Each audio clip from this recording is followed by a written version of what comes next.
जय श्री कृष्ण दोस्तों, आपका स्वागत है आपके चैनल KTV स्टोरी में। आज हम आपके लिए लाए हैं एक कहानी जो 3 पाखंडी लोगों के बारे में है। अगर आपको ये कहानी पसंद आए तो कृपया वीडियो को लाइक करें, चैनल को सब्सक्राइब करें और बेल आइकन को दबाना न भूलें। तो चलिए कहानी की ओर बढ़ते हैं। यह एक अमावस्या की काली रात थी। आसमान पर बादलों ने चांद और सितारों को ढक रखा था। हवा में एक अजीब सी नमी और ठंडक थी, जैसे कि कुछ बुरा होने वाला हो। शहर के बाहर एक पुरानी टूटी फूटी हवेली में 3 अजनबी बैठे थे। उनकी आंखों में चमक थी, लेकिन दिल में धोखे और चालाकी का अंधेरा छिपा था। ये तीनों पहली बार एक दूसरे से मिल रहे थे, लेकिन उनके इरादे एक जैसे थे: धोखा देना, चालबाजी करना और झूठ की दुनिया बसाना। पहला आदमी था जयनाथ, जो साधु के भेष में घूमता था। उसके लंबे बाल और बड़ी दाढ़ी मूंछों के पीछे उसका असली चेहरा छिपा था। लोग उसे एक चमत्कारी बाबा समझते थे, जो भविष्य बता सकता था और लोगों की किस्मत बदल सकता था। लेकिन सच तो यह था कि वह एक ठग था, जो मासूम लोगों को अपने झूठे जाल में फंसाकर उनकी दौलत लूटता था। उसकी बातें इतनी मीठी होती थी कि लोग खुद ही उसके पास अपना सब कुछ सौंपने आ जाते थे। दूसरा आदमी था दोमन, एक नकली वैद्य। वह खुद को एक महान आयुर्वेदाचार्य बताता था। गांवों और कस्बों में उसके जड़ी बूटियों के नुस्खे मशहूर थे। लोग कहते थे कि वह मरते हुए इंसान को भी ठीक कर सकता था, लेकिन असल में उसके पास कोई असली ज्ञान नहीं था। वह सिर्फ कुछ साधारण जड़ी बूटियों और तंत्र मंत्र की बातों से लोगों को बेवकूफ बनाता था और उनकी मेहनत की कमाई हड़प लेता था। कई बार उसने बीमार लोगों को नकली दवाएं देकर उनकी जान भी खतरे में डाल दी थी, लेकिन उसका डर इतना था कि कोई उसके खिलाफ आवाज उठाने की हिम्मत नहीं करता था। तीसरा आदमी था जयचंद, सबसे चालाक। वह एक मशहूर ठग था, जो कभी जमींदार का नौकर बन जाता तो कभी किसी राजा का सलाहकार। वह लोगों के बीच घुसकर उनकी कमजोरियों को समझता और फिर उन्हीं के खिलाफ चाल चलता। उसकी पहचान एक बड़े व्यापारी के रूप में थी, लेकिन असल में वह सिर्फ चोरी और धोखाधड़ी से अपनी जेब भरता था। इन तीनों की मुलाकात कोई इत्तेफाक नहीं थी, बल्कि किस्मत का खेल था। वे अलग अलग जगहों से आए थे, लेकिन उनका मकसद एक ही था: धोखे और पाखंड की दुनिया में अपनी सत्ता कायम करना। हवेली में एक पुरानी लकड़ी की मेज के चारों ओर बैठकर वे अपनी अपनी कहानियां सुना रहे थे। उनकी आंखों में वह आग थी जो किसी को भी जला सकती थी। जयनाथ ने हंसते हुए कहा, अगर हम तीनों की काबिलियत मिल जाए तो हम पूरी दुनिया को बेवकूफ बना सकते हैं। लोगों को लूटना अब आसान नहीं रहा, हर कोई शक करने लगा है। लेकिन अगर हम एक प्लान के तहत काम करें तो कोई हमारा मुकाबला नहीं कर सकता। दोमन ने सिर हिलाया। बिल्कुल, मैं अपने झूठे इलाज से किसी को भी मौत के मुंह में धकेल सकता हूं और फिर उसे बचाने के नाम पर लाखों कमा सकता हूं। लोग सेहत को लेकर सबसे ज्यादा डरते हैं। बस इस डर को हथियार बना लिया जाए तो काम आसान हो जाएगा। जयचंद मुस्कुराया। और मैं तो वैसे भी बड़े बड़े घरों में घुसकर राज जानने का मास्टर हूं। राजा महाराजाओं के खजाने तक मेरी पहुंच है। अगर हमें कोई बड़ा खेल खेलना है तो हमें सिर्फ सही शिकार चुनना होगा। तीनों ने एक दूसरे की आंखों में देखा और फिर हवेली में एक डरावनी हंसी गूंज उठी।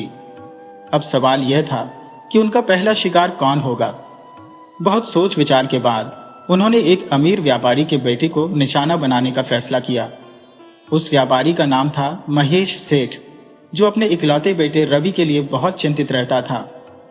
रवि बहुत बीमार रहता था और कोई वैद्य या हकीम उसे ठीक नहीं कर पा रहा था। यह उनके लिए एक सुनहरा मौका था। योजना तैयार थी। सबसे पहले दोमन ने अपने वैद्य वाले रूप में व्यापारी के शहर में जाने का फैसला किया। उसने एक झूठी अफवाह फैलाई कि एक महान वैद्य शहर में आया है, जो लाइलाज बीमारियों का भी इलाज कर सकता है। उधर जयनाथ भी एक सिद्ध बाबा के रूप में वहां पहुंचेगा और व्यापारी को विश्वास दिलाएगा कि उसके बेटे पर किसी प्रेतात्मा का साया है। फिर जयचंद एक राजा के दूत बनकर व्यापारी के दरबार में जाएगा और कहेगा कि वह एक ऐसे व्यक्ति को जानता है जो इस समस्या का समाधान कर सकता है। तीनों ने अपनी अपनी भूमिका तय कर ली थी। अब उन्हें बस मौके का इंतजार था। अगले ही दिन दोमन एक काफिले के साथ शहर में पहुंचा और वहां के सबसे बड़े चौक में अपना तंबू लगाकर बैठ गया। उसने कुछ नकली मरीजों को पहले ही तैयार कर लिया था, जो उसके पास आते और झूठी तारीफों से उसकी प्रसिद्धि फैलाते। देखते ही देखते पूरा शहर उसकी बातों में आ गया। महेश सेठ तक यह खबर पहुंच गई कि कोई चमत्कारी वैद्य शहर में आया है। रात होते ही डोमन को सेठ के महल नुमा घर से बुलावा आया। सेठ ने बड़ी विनम्रता से कहा, मेरा बेटा बहुत बीमार रहता है, किसी की कोई दवा असर नहीं कर रही, आप ही मेरी आखिरी उम्मीद है।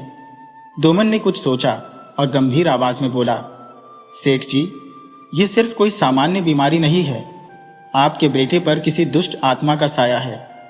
इसे ठीक करने के लिए किसी सिद्ध योगी की जरूरत होगी। सेठ घबरा गया। तो अब क्या किया जाए? डोमन ने सिर झुकाकर कहा, मैं एक ऐसे सिद्ध महात्मा को जानता हूं जो आपके बेटे को ठीक कर सकते हैं, लेकिन वह साधारण व्यक्ति से नहीं मिलते। अब सेठ के मन में उत्सुकता और डर दोनों थे। वह किसी भी कीमत पर अपने बेटे को ठीक करना चाहता था। उसने बिना देर किए पूछा, कौन है वह महात्मा? मैं उनसे कैसे मिल सकता हूं? डोमन मुस्कुराया, क्योंकि यह वही सवाल था जिसका उसे इंतजार था। उसने कहा, वह जंगल में रहते हैं और उनसे मिलने के लिए विशेष अनुष्ठान करना होगा। डोमन ने रहस्यमय आवाज में कहा, अगर आपकी श्रद्धा सच्ची हुई तो वह खुद प्रकट होंगे। यहीं से शुरू हुआ 3 पाखंडियों का सबसे बड़ा धोखा, जो सिर्फ महेश सेठ को ही नहीं बल्कि पूरे शहर को अपने जाल में फंसाने वाला था। आगे क्या हुआ? कैसे तीनों ने अपने दिमाग और चालाकी से खेल खेला, और क्या कोई इनका पर्दाफाश कर पाया? महेश सेठ अपने इकलौते बेटे रवि की बीमारी से बहुत परेशान था। बड़े बड़े हकीम, वैद्य और डॉक्टर हार मान चुके थे, लेकिन उसके बेटे की हालत दिन ब दिन बिगड़ती जा रही थी। डोमन ने बड़ी चालाकी से उसे यह यकीन दिला दिया था कि रवि की बीमारी सामान्य नहीं है, बल्कि उस पर किसी दुष्ट आत्मा का साया है। यह सुनते ही सेठ का चेहरा फीका पड़ गया। उसे समझ नहीं आ रहा था कि क्या करें। डोमन ने गहरी सांस ली और गंभीर स्वर में कहा, सेठ जी, समस्या का समाधान आसान नहीं है, लेकिन एक सिद्ध योगी है जो इस तरह के मामलों में दक्ष है। वह खुद किसी साधारण व्यक्ति से नहीं मिलते, बल्कि केवल उनके पास जाते हैं जिनकी श्रद्धा सच्ची होती है। सेठ के चेहरे पर चिंता की लकीरें और गहरी हो गई। उसने तुरंत कहा, मैं उनसे मिलने को तैयार हूं, चाहे जो भी करना पड़े। मैं अपने बेटे की जान बचाने के लिए कुछ भी करूंगा।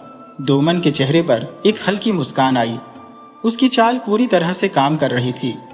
उसने नाटकीय अंदाज में आंखें बंद की और कुछ देर चुप रहा, मानो किसी दिव्य शक्ति से संपर्क कर रहा हो। फिर उसने आंखें खोली और कहा, सेठ जी, आपको 3 दिन का उपवास करना होगा और पूरे मन से भगवान का ध्यान करना होगा। इसके बाद ही योगी महाराज आपके दर्शन देंगे। सेठ को अब किसी भी तरह अपने बेटे की जान बचानी थी, इसलिए उसने बिना किसी शक के इस शर्त को मान लिया। इधर डोमन ने अपने साथियों जयनाथ और जयचंद को इशारा कर दिया कि योजना के अगले चरण की तैयारी शुरू कर दें। जयनाथ, जो एक पाखंडी साधु के रूप में अपनी पहचान बना चुका था, अब महेश सेठ के जीवन में प्रवेश करने वाला था। तीसरे दिन जब उपवास खत्म हुआ, अचानक सेठ के घर के बाहर शोर मचने लगा। नौकर दौड़ते हुए अंदर आए और कहा, सेठ जी, बाहर एक महात्मा पधारे हैं। उनकी कांति अद्भुत है। लोग कह रहे हैं कि वे सिद्ध योगी हैं। सेठ तेजी से बाहर निकला। सामने जयनाथ खड़ा था, साधु के वेश में, लंबे जटाए, गले में रुद्राक्ष की माला और माथे पर भस्म का तिलक। उसकी आंखों में एक अजीब सी चमक थी, मानो वह सच में कोई चमत्कारी महात्मा हो। उसने गंभीर स्वर में कहा, सेठ जी, आपकी तपस्या सफल हुई। भगवान ने मुझे संकेत दिया कि आपके पुत्र का उद्धार करना है। सेठ की आंखों में आशा की किरण जाग उठी। वह तुरंत साधु के चरणों में गिर पड़ा। जयनाथ ने उसे उठाया और अंदर चलने का इशारा किया। महल नुमा घर के अंदर घुसते ही उसकी निगाहें इधर उधर दौड़ गई। जगह जगह कीमती सामान रखा था, सोने चांदी के बर्तन, महंगे कालीन और बेशकीमती मूर्तियां। उसके मन में लालच जाग उठा, लेकिन उसने खुद को संयत रखा। रवि बिस्तर पर बेहाल पड़ा था। उसका चेहरा पीला पड़ चुका था और आंखों के नीचे गहरे काले धब्बे थे। जयनाथ ने आंखें बंद की और मंत्र बुदबुदाने लगा। उसने अपने झोले से कुछ राख निकाली और उसे रवि के माथे पर लगाया। फिर उसने गंभीर स्वर में कहा, इस बालक पर एक बहुत शक्तिशाली आत्मा का साया है। ये कोई साधारण बीमारी नहीं, बल्कि किसी की काली दृष्टि का परिणाम है। सेठ की पत्नी घबरा गई। उसने कांपते हुए पूछा, क्या कोई उपाय है महात्मा जी? जयनाथ ने आंखें खोली और धीमी आवाज में कहा, उपाय कठिन है, लेकिन असंभव नहीं।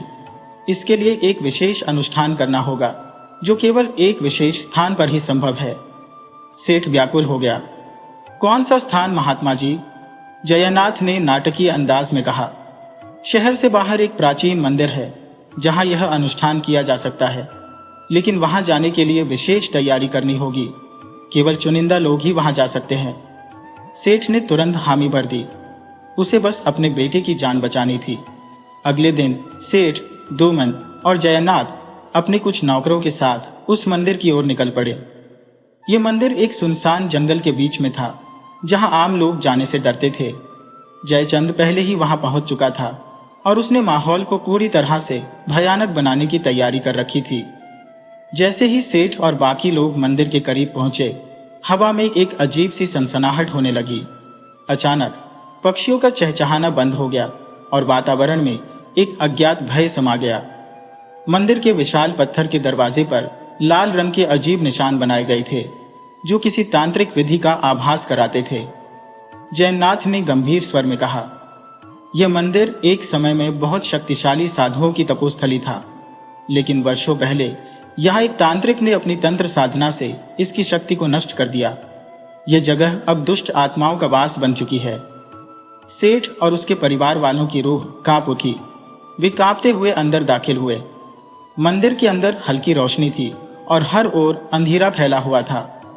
जगह जगह धूल जमी थी और कुछ स्थानों पर नरमुंड रखे हुए थे, जो निश्चित रूप से जयचंद ने पहले से ही वहां रखवा दिए थे, ताकि माहौल को डरावना बनाया जा सके। जयनाथ ने एक चक्र बनाया और सेठ के बेटे को उसके केंद्र में बैठा दिया। फिर उसने कुछ मंत्र पढ़ने शुरू किए और एक कटोरी में आग जलाकर उसमें कुछ जड़ी बूटियां डाली, जिससे वहां एक रहस्यमय धुआं फैल गया। तभी अचानक एक तेज आवाज आई। दरवाजे पर खड़ा जयचंद, जो अब एक भयावह तांत्रिक के रूप में था, जोर से हंसा। उसकी आंखों में एक अजीब सा उन्माद था। वह धीरे धीरे आगे बढ़ा और भयावह स्वर में बोला, तुम लोगों को यहां नहीं आना चाहिए था। सेठ और उसके परिवार की हालत पतली हो गई। कुछ समझ पाते उससे पहले जयचंद ने जमीन से राख उठाकर हवा में उछाली और जोर जोर से कुछ मंत्र बुदबुदाने लगा। सेठ की पत्नी घबरा गई और उसने चीखते हुए कहा, हमें बचाइए महात्मा जी। जयनाथ ने गहरी आवाज में कहा, डरो मत, इसे रोकने का एक ही उपाय है। विशेष अनुष्ठान के लिए 50 तोला सोना और 1 लाख रुपए की आहुति देनी होगी, तभी यह आत्मा शांत होगी। सेठ अब पूरी तरह से उनके जाल में फंस चुका था। उसने बिना सोचे समझे तुरंत अपने सेवकों को आदेश दिया कि धनराशि लेकर आए। जैसे ही सोना और रुपये उनके हवाले हुए, जयचंद ने एक जोरदार झटका दिया और एक सफेद कपड़ा हवा में लहराया। अचानक मंदिर की सारी रोशनी बुझ गई और चारों ओर सन्नाटा छा गया। कुछ ही क्षणों में धुआं छोड़ गया और जब सेठ ने आंखें खोली तो सामने कुछ भी नहीं था। ना कोई तांत्रिक, ना कोई महात्मा और ना ही उनके दिए गए पैसे। 3 पाखंडी एक बार फिर अपना खेल खेलकर गायब हो चुके थे और सेठ अब भी यह समझने की कोशिश कर रहा था कि आखिर यह सब क्या था। सेठ महेश पूरी तरह टूट चुका था। जिस बेटे की जान बचाने के लिए उसने अपनी आधी से ज्यादा संपत्ति गंवा दी थी, वह अब भी उसी हालत में था। लेकिन सबसे बड़ा झटका तो यह था कि महात्मा, तांत्रिक और उनके साथ आए लोग सब के सब अचानक गायब हो चुके थे। सेठ को यकीन नहीं हो रहा था कि यह सब एक साजिश थी और वह आसानी से ठगा जा चुका था। घर लौटने के बाद सेठ की हालत और भी खराब हो गई। वह न किसी से बात करता, न किसी से मिलता। उसका हर काम बंद हो चुका था। उसे रात दिन यही चिंता खाई जा रही थी कि आखिर उसके साथ ऐसा क्यों हुआ। क्या सच में कोई आत्मा उसके बेटे को नुकसान पहुंचा रही थी, या फिर वह किसी बहुत बड़े धोखे का शिकार हुआ था। इधर दोमन, जयनाथ और जयचंद एक नए शहर की ओर बढ़ चुके थे। उनके पास अब पहले से ज्यादा पैसे थे और वे एक और बड़ी चाल चलने की तैयारी कर रहे थे। इस बार उनका निशाना था एक अमीर जमींदार। जो अपनी बेटी की शादी को लेकर बेहद चिंतित था। जमींदार की बेटी, जो काफी सुंदर थी, कई बार शादी के लिए रिश्ता तय होने के बाद भी शादी नहीं कर पा रही थी। हर बार कोई ना कोई बाधा आ जाती और रिश्ता टूट जाता। पूरा गांव इसे अब श्राप मान रहा था और जमींदार खुद भी यह सोचने लगा था कि उसकी बेटी के भाग्य में शादी नहीं लिखी है। तीन पाखंडी इस मौके को अपने फायदे के लिए इस्तेमाल करने का फैसला कर चुके थे। सबसे पहले दोमन ने गांव में एक नया खेल खेला। उसने खुद को एक महान ज्योतिषी बताकर गांव के लोगों को प्रभावित करना शुरू किया।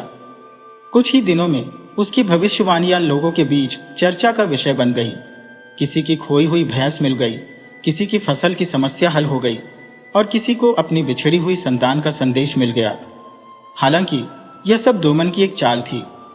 वह पहले से ही जानकारी इकट्ठा कर लेता और फिर चमत्कारी भविष्यवाणी के रूप में उसे लोगों के सामने रख देता। धीरे धीरे उसका नाम गांव के बाहर भी फैलने लगा। जमींदार ने भी उसके बारे में सुना और एक दिन उसे अपने घर बुला भेजा। दोमन को जैसे ही बुलावा मिला, वह तुरंत वहां पहुंचा। जमींदार के दरवाजे पर पहुंचते ही उसे अंदर बुलाया गया। अंदर का नजारा बेहद भव्य था। हर ओर कीमती सामान रखा था, बड़े बड़े झूमर लटके थे और नौकर चाकर पूरे सम्मान के साथ खड़े थे।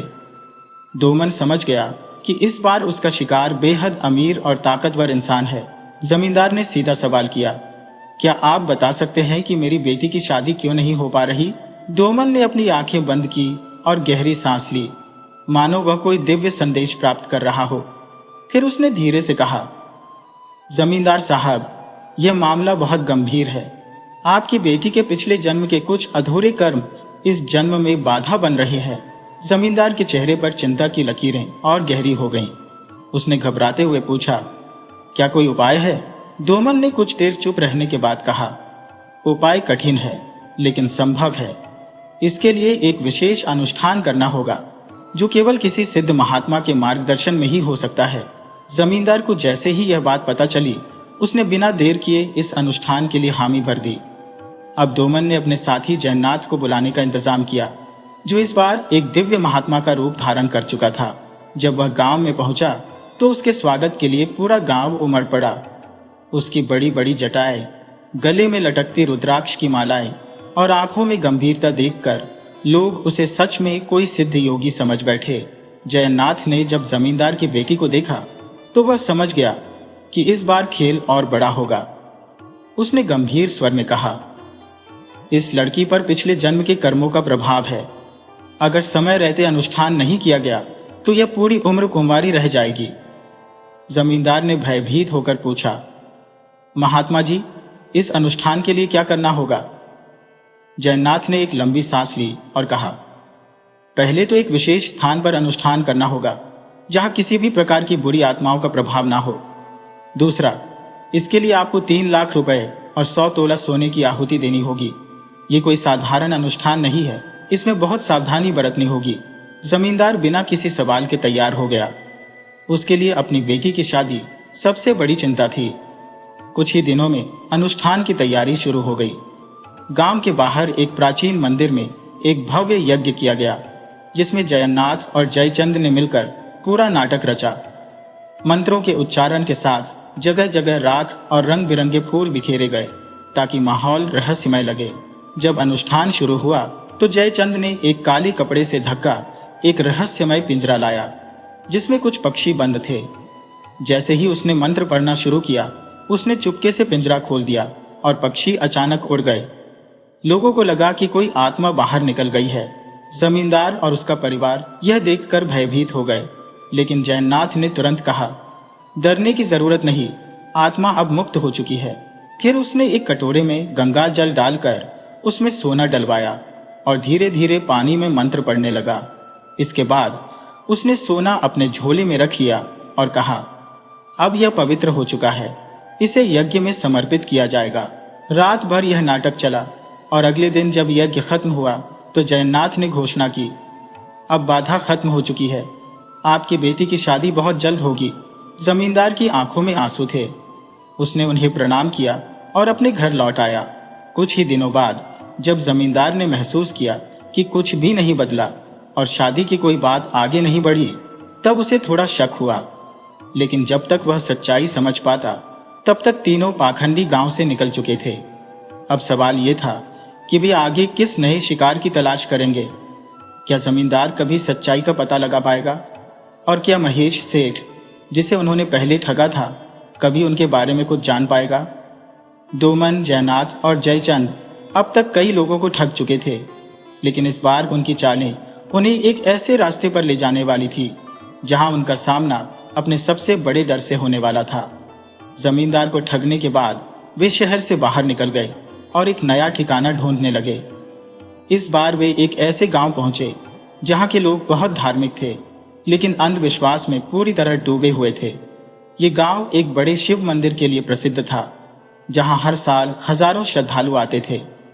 मंदिर के महंत का इस गांव में बहुत सम्मान था और लोग उनकी हर बात को अंतिम सत्य मानते थे।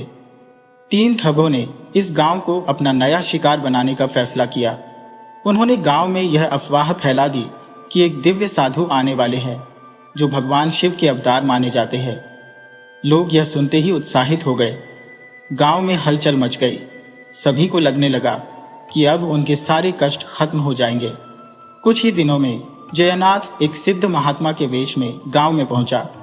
उसके लंबे केश, माथे पर भस्म और गले में भारी रुद्राक्ष की मालाएं देखकर गांव के लोग दंग रह गए। डोमन और जयचंद उसके चेले बने और चारों ओर यह बात फैला दी कि यह महात्मा अद्भुत शक्तियों से संपन्न है और उसे साक्षात भगवान शिव का आशीर्वाद प्राप्त है। गांव के लोग उनकी बातें सुनते ही महात्मा के दर्शन के लिए उमड़ पड़े। महिलाओं ने उनके पैरों में फूल चढ़ाए, बच्चों ने प्रणाम किया और बड़े बुजुर्गों ने उनके सामने हाथ जोड़ दिए। महात्मा जयनाथ ने अपनी आंखें बंद की और गहरी आवाज में बोला, यह गांव एक गंभीर संकट में है। यहाँ बहुत जल्द एक भयानक आपदा आने वाली है, जो अगर समय रहते नहीं टाली गई तो पूरा गांव नष्ट हो सकता है। गांव के लोगों के होश उड़ गए। वे घबरा गए और महात्मा से उपाय पूछने लगे। महात्मा ने गहरी सांस ली और धीरे धीरे बोला, एकमात्र उपाय है कि भगवान शिव का एक विशेष यज्ञ किया जाए, जिसमें समस्त गांव को भाग लेना होगा। लेकिन यह साधारण यज्ञ नहीं होगा। इसे संपन्न करने के लिए बहुत अधिक सोना, चांदी और धन की आवश्यकता होगी, क्योंकि यह यज्ञ इतना शक्तिशाली होगा कि समस्त आपदाओं को टाल देगा। गांव के लोगों ने महात्मा की बातों पर पूरी श्रद्धा रखी। वे बिना किसी सवाल के यज्ञ की तैयारी में जुट गए। गांव के अमीर लोगों ने महात्मा के चरणों में सोने चांदी के आभूषण रख दिए। मंदिर के महंत भी इस यज्ञ के लिए सहमत हो गए और उन्होंने मंदिर का खजाना खोल दिया। धीरे धीरे हजारों की भीड़ इकट्ठा हो गई और यह यज्ञ एक बहुत बड़ा आयोजन बन गया। रात के अंधेरे में डोमन और जयचंद ने वह सारा धन एकत्र करना शुरू कर दिया जो यज्ञ के नाम पर गांव वालों ने चढ़ाया था। उन्होंने एक गुप्त योजना बनाई कि जैसे ही यज्ञ खत्म होगा, वे इस गांव से भाग जाएंगे और किसी नए स्थान पर जाकर अपनी ठगी का नया खेल शुरू करेंगे। लेकिन इस बार उनकी किस्मत उनके साथ नहीं थी। यज्ञ का दूसरा दिन था। मंत्रों का उच्चारण चल रहा था और गांव के लोग गहरी आस्था में डूबे हुए थे। महात्मा जयनाथ ने यज्ञ की अग्नि में घी डाला और ऊंचे स्वर में मंत्र पढ़ने लगा। तभी अचानक गांव का एक युवक, जिसका नाम ईशान था, वहां पहुंचा। ईशान पिछले कुछ वर्षों से शहर में पढ़ाई कर रहा था और अब गांव लौटा था। जैसे ही उसने इस तथाकथित महात्मा को देखा, उसे कुछ शक हुआ। उसने अपने पिता से पूछा, यह महात्मा कौन है और यह यज्ञ क्यों हो रहा है? उसके पिता ने पूरी बात बताई। ईशान को तुरंत समझ आ गया कि यह एक बड़ा धोखा है। उसने अपने पिता से कहा, पिताजी, ये कोई महात्मा नहीं बल्कि ठग है। हमें इनकी असलियत जानने की जरूरत है। ईशान ने डोमन और जयचंद पर नजर रखनी शुरू कर दी। उसने देखा कि वे बार बार एक गुप्त कमरे में जा रहे थे, जहां गांव वालों द्वारा चढ़ाया गया धन रखा गया था। रात को जब सभी सो रहे थे, ईशान चुपके से उस कमरे में पहुंचा और उसने देखा कि वहां बहुत सारे संदूक रखे थे, जिनमें सोने चांदी के आभूषण भरे हुए थे। तभी अचानक डोमन और जयचंद वहां पहुंचे और ईशान को देख लिया। जयचंद गुस्से से चिल्लाया, तू यहाँ क्या कर रहा है? ईशान ने बिना डरे जवाब दिया, मैं सच जानने आया हूँ। तुम लोग ठग हो जो भोले भाले गांव वालों को लूट रहे हो, मैं तुम्हें ऐसा करने नहीं दूंगा। डोमन ने तुरंत उसे पकड़ने की कोशिश की, लेकिन ईशान फुर्तीला था। वह वहां से भाग निकला और सीधा मंदिर के महंत के पास पहुंचा। उसने उन्हें पूरी बात बताई और कहा, महंत जी, अगर आपको यकीन ना हो तो आप खुद चलकर देख सकते हैं। ये लोग गांव को ठग रहे हैं। महंत पहले तो असमंजस में पड़ गए, लेकिन जब उन्होंने खुद संदूक खोलकर देखे तो उनका गुस्सा फूट पड़ा। उन्होंने पूरे गांव को इकट्ठा किया और महात्मा जयनाथ को बुलवाया। जब महंत और गांव के लोग वहां पहुंचे तो डोमन और जयचंद घबराए हुए थे। जयनाथ ने कुछ मंत्र बुदबुदाए और वहां से भागने की कोशिश की, लेकिन गांव वालों ने उन्हें घेर लिया। गांव के लोगों का गुस्सा अब फूट पड़ा था। उन्होंने तीनों को रस्सियों से बांध दिया और पुलिस को बुलाया। जब पुलिस आई तो उन्होंने इन ठगों को गिरफ्तार कर लिया। गांव के लोगों ने चैन की सांस ली और मंदिर के महंत ने घोषणा की कि इस गांव में अब कोई भी बाहरी व्यक्ति बिना प्रमाण के नहीं ठहर सकेगा। तीनों ठगों को जेल में डाल दिया गया और उनकी सारी ठगी की संपत्ति जब्त कर ली गई। ईशान गांव का नायक बन गया, जिसने अपने गांव को एक बड़े धोखे से बचाया था। इस तरह 3 पाखंडियों की काली करतूतों का अंत हुआ और गांव के लोग एक बार फिर अपनी सच्ची आस्था की ओर लौट आए।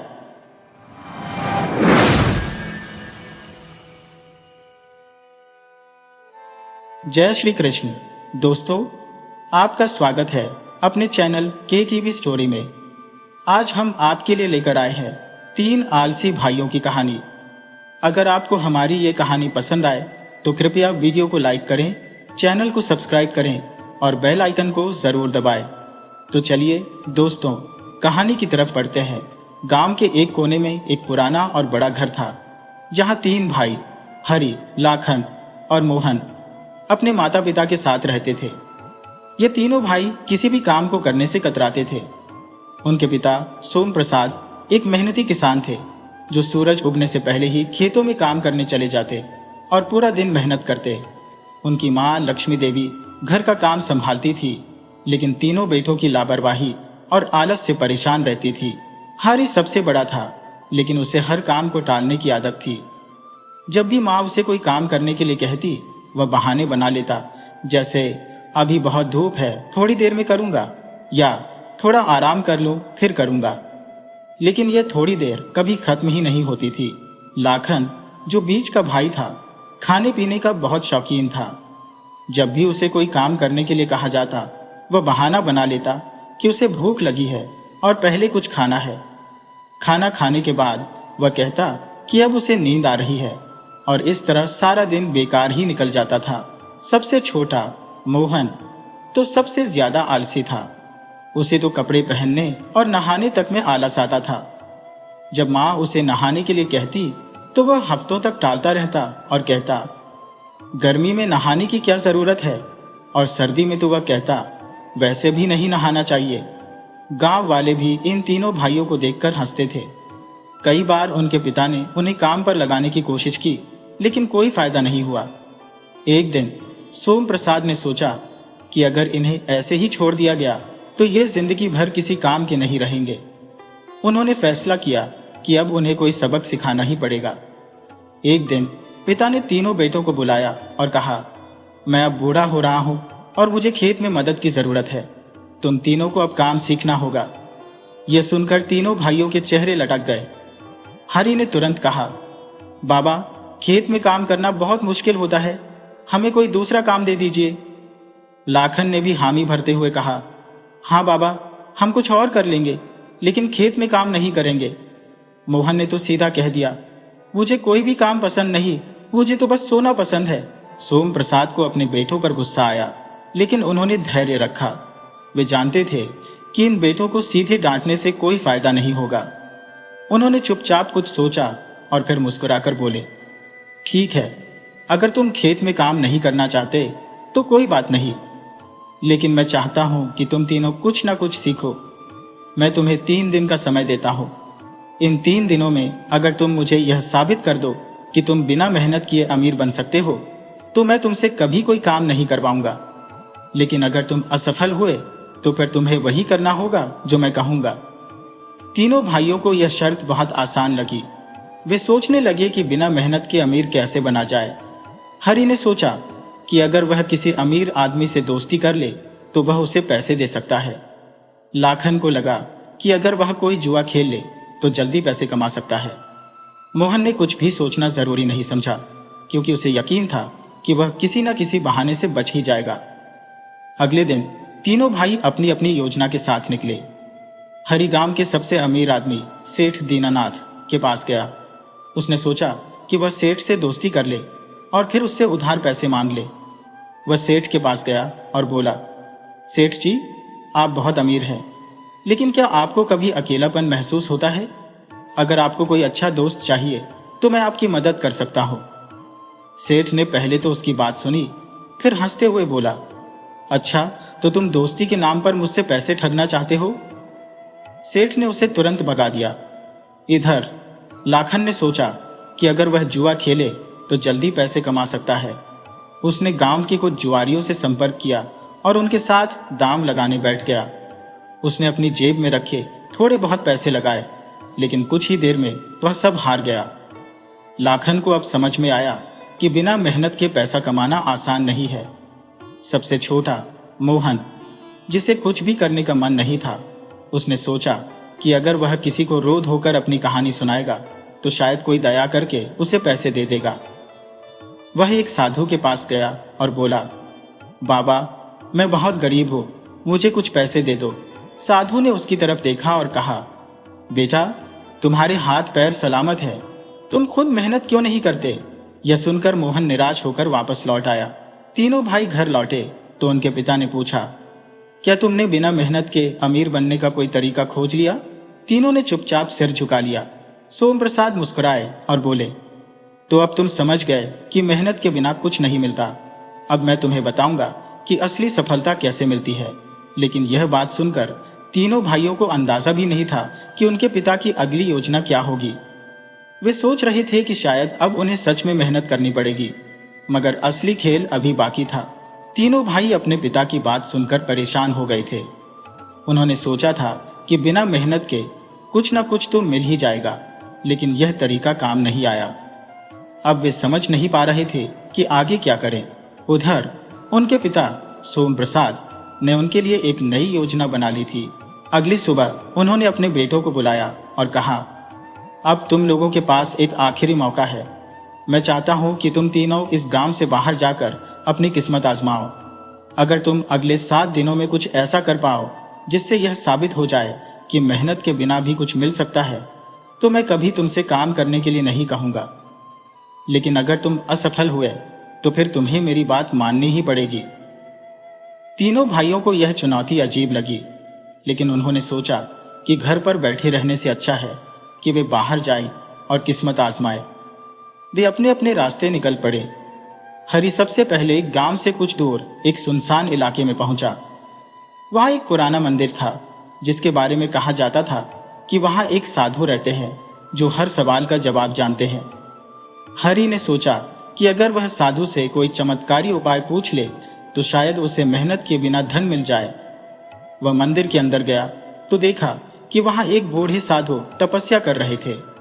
हरि ने हाथ जोड़कर कहा, बाबा, मैं बिना मेहनत के अमीर बनना चाहता हूं, क्या आप मेरी मदद कर सकते हैं?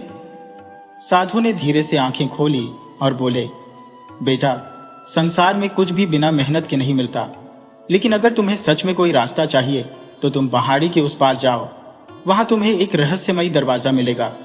अगर तुम उसमें प्रवेश कर सको तो तुम्हें अपने प्रश्न का उत्तर मिल जाएगा। हरि को यह सुनकर खुशी हुई। वह तुरंत पहाड़ी के उस पार जाने के लिए निकल पड़ा। लेकिन जब वह वहां पहुंचा तो उसे जो दिखा वह उसे चौंकाने वाला था। वहां सच में एक बड़ा पत्थर का दरवाजा था, लेकिन उसके पास जाने की हिम्मत किसी में नहीं थी। उधर लाखन गांव के बाजार में घूम रहा था। उसे एक अजीब सा आदमी मिला जो लोगों को सोने का सपना दिखा रहा था। वह कह रहा था कि उसके पास एक ऐसा जादुई पत्थर है जिससे कोई भी चीज सोने में बदल सकती है। लाखन को लगा कि यही वह मौका है जिसका वह इंतजार कर रहा था। उसने उस आदमी से पूछा, क्या यह सच है कि तुम्हारा पत्थर किसी भी चीज को सोने में बदल सकता है? आदमी ने मुस्कुराकर कहा, बिल्कुल, लेकिन यह पत्थर मैं किसी को मुफ्त में नहीं देता। इसे पाने के लिए तुम्हें एक परीक्षा देनी होगी। अगर तुम मेरी परीक्षा में सफल हो गए तो यह पत्थर तुम्हारा होगा। लाखन को यह सुनकर डर तो लगा, लेकिन उसने सोचा कि अगर यह सच हुआ तो वह बिना मेहनत के अमीर बन सकता है। उसने परीक्षा देने का फैसला किया। आदमी ने उसे एक गहरी गुफा की ओर इशारा किया और कहा, इस गुफा के अंदर एक रहस्यमयी चीज छिपी हुई है। अगर तुम उसे ढूंढ लाओ तो यह पत्थर तुम्हारा हो जाएगा, लेकिन याद रखना यह आसान नहीं होगा। लाखन ने हिम्मत जुटाई और गुफा के अंदर चला गया, लेकिन जैसे ही वह अंदर पहुंचा उसे अजीब सी आवाजें सुनाई देने लगी। अंधेरे में उसे लगा कि कोई उसे देख रहा है। अचानक एक जोरदार धमाका हुआ और लाखन डर के मारे पीछे हट गया। उसने जैसे तैसे खुद को संभाला और अंदर बढ़ा।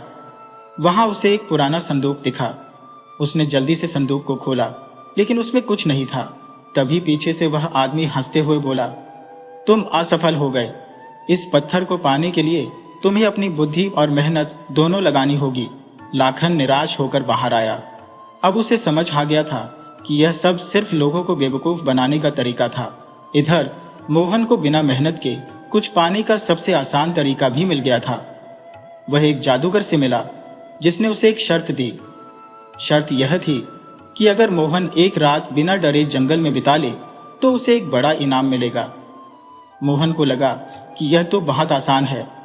उसने बिना सोचे समझे शर्त मान ली और रात में जंगल में चला गया। शुरुआत में तो सब कुछ ठीक था, लेकिन जैसे जैसे रात गहराने लगी जंगल में अजीब अजीब आवाजें आने लगी। कभी झाड़ियों में कुछ सरसराता, कभी दूर से किसी जानवर की आवाज आती। मोहन ने खुद को समझाया कि यह सब उसका भ्रम है, लेकिन जैसे ही आधी रात हुई उसे लगा कि उसके पीछे कोई है। उसने डर के मारे आंखें बंद कर ली और मन ही मन सोचने लगा कि यह शर्त मानना उसकी सबसे बड़ी गलती थी। जैसे तैसे रात बीती और सुबह होते ही वह भागता हुआ गांव वापस आया। उसने जादूगर से कहा, मैंने रात जंगल में बिता ली, अब मुझे इनाम दो। लेकिन जादूगर ने हंसते हुए कहा, इनाम तो उन्हें मिलता है जो अपने डर को हराते हैं। तुम तो पूरी रात डरते रहे, इसलिए तुम असफल हो गए। तीनों भाई अलग अलग रास्तों से निकले थे, लेकिन उनकी हालत एक जैसी थी। वे सब कुछ आजमा कर भी असफल रहे थे। अब उनके पास कोई और चारा नहीं बचा था। वे हार कर वापस घर लौटे और अपने पिता के सामने सिर झुका लिया। सोम प्रसाद ने मुस्कुराते हुए पूछा, तो क्या तुमने बिना मेहनत के कुछ हासिल कर लिया? तीनों भाइयों ने एक साथ सिर हिलाया और बोले, नहीं बाबा, हमने हर तरीका आजमाया, लेकिन कुछ भी काम नहीं आया। हमें अब समझ में आ गया है कि बिना मेहनत के कुछ भी संभव नहीं है। सोम प्रसाद ने गहरी सांस ली और बोले, बहुत अच्छा, लेकिन अभी तुम्हारी असली परीक्षा बाकी है। तीनों भाई चौंक गए। उन्हें लगा था कि कहानी यही खत्म हो जाएगी, लेकिन अब वे किसी और बड़ी परीक्षा के लिए तैयार हो रहे थे। तीनों भाइयों को लगा कि उनकी परीक्षा खत्म हो चुकी है, लेकिन उनके पिता सोम प्रसाद की आंखों में एक अलग ही चमक थी। वे जानते थे कि उनके बेटे अभी भी पूरी तरह से मेहनत का महत्व नहीं समझे हैं। उन्होंने गहरी सांस ली और बोले, अब जब तुम तीनों को यह समझ आ गया है कि बिना मेहनत के कुछ नहीं मिलता, तो मैं तुम्हें एक आखिरी मौका देना चाहता हूं। अगर तुम इस परीक्षा में सफल हो गए तो मैं मान लूंगा कि तुमने सच्चे मन से यह बात सीख ली है, लेकिन अगर असफल हुए तो तुम्हें जीवन भर मेहनत करनी ही होगी। तीनों भाइयों ने एक दूसरे की ओर देखा। वे सोच रहे थे कि अब पिता उन्हें किस चुनौती में डालने वाले हैं। सोम प्रसाद ने मुस्कुराते हुए कहा, इस बार मैं तुम्हें किसी और के पास नहीं भेजूंगा। इस बार परीक्षा यही होगी, इस घर में। मैं चाहता हूं कि तुम तीनों मिलकर इस घर के पिछवाड़े में एक खेत तैयार करो, उसमें फसल बो, और जब वह फसल तैयार हो जाए तब मैं फैसला करूंगा कि तुम मेहनत करना सीख गए हो या नहीं। तीनों भाई यह सुनकर सकते में आ गए। खेती का काम करना आसान नहीं था। अब तक उन्होंने सिर्फ आराम किया था, लेकिन अब उन्हें मिट्टी में हाथ डालना पड़ेगा, कड़ी मेहनत करनी पड़ेगी। हरि बोला, बाबा, हमें खेती का कोई अनुभव नहीं है, हम कैसे यह काम करेंगे? सोम प्रसाद मुस्कुराए, यही तो तुम्हारी परीक्षा है। अगर तुम सीखना चाहो तो कोई भी काम मुश्किल नहीं होता, लेकिन अगर तुम इस बार भी कोई चालाकी करने की सोच रहे हो तो याद रखना, इस बार तुम्हारे पास कोई दूसरा मौका नहीं होगा। तीनों भाइयों के पास अब कोई और चारा नहीं था। वे मान गए और खेत तैयार करने के काम में लग गए। शुरुआती कुछ दिन बहुत मुश्किल भरे रहे। हरि, लाखन और मोहन को खेती का कोई अनुभव नहीं था, इसलिए वे जल्दी थक जाते थे। सूरज की तेज धूप में उनका काम करना मुश्किल हो रहा था। उनके हाथों में छाले पड़ गए थे, लेकिन फिर भी वे काम कर रहे थे। धीरे धीरे वे सीखने लगे कि किस तरह मिट्टी तैयार करनी होती है, बीज कैसे बोए जाते हैं और पौधों की देखभाल कैसे की जाती है। लेकिन जैसे जैसे समय बीत रहा था, उनकी मेहनत रंग लाने लगी। बीज अंकुरित होने लगे और पौधे धीरे धीरे बड़े होने लगे। अब तीनों भाइयों को इस काम में मजा आने लगा। वे हर रोज सुबह जल्दी उठते और खेत में काम करते। वे यह भी सीख गए थे कि किस समय पानी देना सही होता है और किस तरह से पौधों की देखभाल करनी चाहिए। लेकिन तभी एक बड़ी समस्या आ गई। एक रात जब तीनों सो रहे थे, तो अचानक आसमान में घने बादल छा गए। तेज हवा चलने लगी और बिजली कड़कने लगी। देखते ही देखते जोरदार बारिश शुरू हो गई। अगली सुबह जब तीनों भाई खेत पहुंचे, तो उनका दिल टूट गया। आधे से ज्यादा फसल खराब हो चुकी थी। पानी की तेज धार ने कई पौधों को उखाड़ फेंका था और मिट्टी बह गई थी। तीनों को बहुत दुख हुआ। इतने दिनों की मेहनत पानी में बह गई थी। मोहन ने निराश होकर कहा, अब क्या फायदा? हमने इतनी मेहनत की, लेकिन सब बेकार चला गया। हमें तो लगता था कि मेहनत करने से कुछ मिलेगा, लेकिन यहाँ तो सब कुछ खत्म हो गया। लाखन ने भी दुखी होकर सिर हिला दिया। हाँ, लगता है कि हमारा भाग्य ही खराब है। मेहनत करने के बाद भी हम हार गए। लेकिन हरि ने गहरी सांस ली और कहा, नहीं, हमें हार नहीं माननी चाहिए। बाबा ने हमें यह काम सौंपा था ताकि हम सीखें, और हमने एक चीज तो सीख ही ली है। अगर हम हिम्मत हार गए तो हमें कभी कुछ नहीं मिलेगा। हमें दोबारा शुरू करना होगा।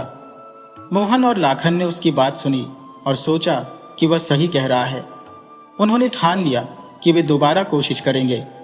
इस बार उन्होंने और ज्यादा मेहनत की। उन्होंने मिट्टी को फिर से तैयार किया, बीज फिर से बोए और पौधों का अच्छे से ध्यान रखा। उन्होंने बारिश से बचने के उपाय भी सोचे और खेत के चारों ओर नाले बना दिए ताकि पानी बहकर निकल जाए और उनकी फसल बर्बाद ना हो। धीरे धीरे उनकी मेहनत रंग लाई। कुछ महीनों बाद खेत में लहलहाती फसल तैयार हो गई। जब सोम प्रसाद ने यह देखा तो उनकी आंखों में गर्व की चमक आ गई। उन्होंने अपने बेटों को गले लगाया और कहा, आज मुझे खुशी हो रही है कि तुम लोगों ने मेहनत का असली मतलब समझ लिया। तुमने सिर्फ फसल नहीं उगाई, बल्कि खुद को भी बदल लिया है। अब तुम सच में मेहनती बन गए हो। तीनों भाई मुस्कुराए। उन्हें पहली बार एहसास हुआ कि मेहनत का असली आनंद क्या होता है। ये सिर्फ काम करने की मजबूरी नहीं, बल्कि एक उपलब्धि का एहसास भी था। अब उनके मन में कोई आलस नहीं बचा था। वे समझ गए थे कि मेहनत ही जीवन का असली आधार है। तीनों भाइयों ने मेहनत करने की आदत डाल ली थी, लेकिन अब उन्हें एक नई चुनौती का सामना करना था। खेत में काम करने के बाद उन्हें समझ आ गया था कि मेहनत से ही सफलता मिलती है, लेकिन क्या वे इसे अपने जीवन का हिस्सा बना सकते थे? सोम प्रसाद को अभी भी संदेह था कि उनके बेटे सिर्फ परीक्षा पास करने के लिए मेहनत कर रहे हैं या सच में बदल गए हैं। उन्होंने फैसला किया कि उन्हें एक और चुनौती देनी चाहिए, एक ऐसी चुनौती जो उनकी सोच को पूरी तरह से बदल दे। एक दिन उन्होंने तीनों भाइयों को बुलाया और कहा, तुम लोगों ने खेत में मेहनत की, फसल उगाई और मुझे यह दिखाया कि तुम मेहनत कर सकते हो। लेकिन क्या तुम अब भी मेहनत करना जारी रखोगे जब तुम्हें कोई मजबूरी ना हो? हरि, लाखन और मोहन एक दूसरे की ओर देखने लगे। वे समझ नहीं पाए कि पिता का इशारा किस तरफ है। सोम प्रसाद ने अपनी बात को स्पष्ट करते हुए कहा, अब मैं तुम लोगों को इस घर से कुछ दिनों के लिए बाहर भेजना चाहता हूं। तुम्हें अपने दम पर रहना होगा, अपने लिए कमाना होगा और बिना किसी सहारे के खुद को साबित करना होगा। अगर तुमने यह कर लिया तो मैं मान लूंगा कि तुम सच में बदल चुके हो, लेकिन अगर असफल हुए तो तुम्हें हमेशा के लिए इस घर से निकलना पड़ेगा। तीनों भाइयों को यह सुनकर झटका लगा। उन्होंने सोचा कि अब तक की परीक्षा ही काफी कठिन थी, लेकिन यह तो और भी मुश्किल थी। हरि ने हिम्मत दिखाते हुए कहा, ठीक है बाबा, हम यह चुनौती स्वीकार करते हैं। सोम प्रसाद ने तीनों को थोड़े पैसे दिए और कहा कि वे अपने दम पर कमाई करें और 1 महीने बाद लौट कर दिखाए कि वे कैसे गुजारे। तीनों भाइयों ने अपने अपने रास्ते चुने। हरि एक दूसरे गांव चला गया, जहां उसे एक बढ़ई की दुकान पर काम मिल गया। शुरुआत में उसे सिर्फ लकड़ी काटने और सफाई करने का काम दिया गया। यह काम मुश्किल था, लेकिन उसने बिना शिकायत किए इसे किया। धीरे धीरे बढ़ई ने देखा कि हरी मेहनती है और उसने उसे कारीगरी सिखानी शुरू कर दी। कुछ हफ्तों में ही हरी ने लकड़ी काटने, छीलने और खूबसूरत सामान बनाने की कला सीख ली। अब वह बढ़ई के लिए अच्छी कमाई करने लगा। लाखन ने एक कस्बे में जाकर नौकरी की तलाश की। उसे एक हलवाई की दुकान पर काम मिल गया, जहां उसे मिठाइयां बनाने का काम सिखाया गया। शुरुआत में उसे सिर्फ बर्तन धोने और सफाई करने का काम मिला, लेकिन वह धैर्य से सब सीखता रहा। धीरे धीरे उसने देखा कि हलवाई कैसे मिठाइयां बनाता है और उसने खुद भी कोशिश करनी शुरू कर दी। कुछ ही दिनों में उसने इतनी अच्छी मिठाइयां बनानी सीख ली कि हलवाई ने उसे अपनी दुकान में एक स्थायी नौकरी दे दी। मोहन को सबसे ज्यादा संघर्ष करना पड़ा। वह आलसी स्वभाव का था और मेहनत से बचने की कोशिश करता था। उसने कई जगह नौकरी ढूंढी, लेकिन हर जगह उसे कड़ी मेहनत करनी पड़ती, जिससे वह बचना चाहता था। उसने सोचा कि अगर वह कोई आसान तरीका ढूंढ सके तो बिना ज्यादा मेहनत के पैसे कमा सकता है। एक दिन उसने देखा कि कुछ लोग सड़क के किनारे करतब दिखाकर पैसे कमा रहे थे। उसने सोचा कि यह तो आसान तरीका है और उसने भी एक साधारण सा खेल दिखाने की कोशिश की, लेकिन उसे यह काम करना नहीं आता था, इसलिए लोग उसकी ओर ध्यान ही नहीं दे रहे थे। कई दिन गुजर गए और उसके पास खाने तक के पैसे नहीं बचे। अब उसे समझ आ गया कि मेहनत से बचने का कोई शॉर्टकट नहीं है। उसने एक मजदूर से मदद मांगी और निर्माण कार्य में काम करने लगा। यह काम बहुत कठिन था, लेकिन उसके पास कोई और चारा नहीं था। धीरे धीरे उसने भी काम सीख लिया और मेहनत करने लगा। तीनों भाई एक महीने बाद अपने गांव लौटे। हरी और लाखन तो खुश और आत्मविश्वास से भरे हुए थे, लेकिन मोहन अब भी थोड़ा घबराया हुआ था। उसने कठिनाइयों का सामना किया था, लेकिन अब वह समझ चुका था कि बिना मेहनत के कुछ नहीं मिलता। सोम प्रसाद ने जब अपने बेटों की कहानियां सुनी तो उनकी आंखों में गर्व की चमक आ गई। उन्होंने देखा कि अब उनके बेटे सच में बदल चुके थे। उन्होंने मेहनत का मूल्य समझ लिया था और अब वे आलसी नहीं रहे थे। सोम प्रसाद ने तीनों को गले लगाया और कहा, आज मुझे गर्व है कि मेरे बेटे अब आलसी नहीं है।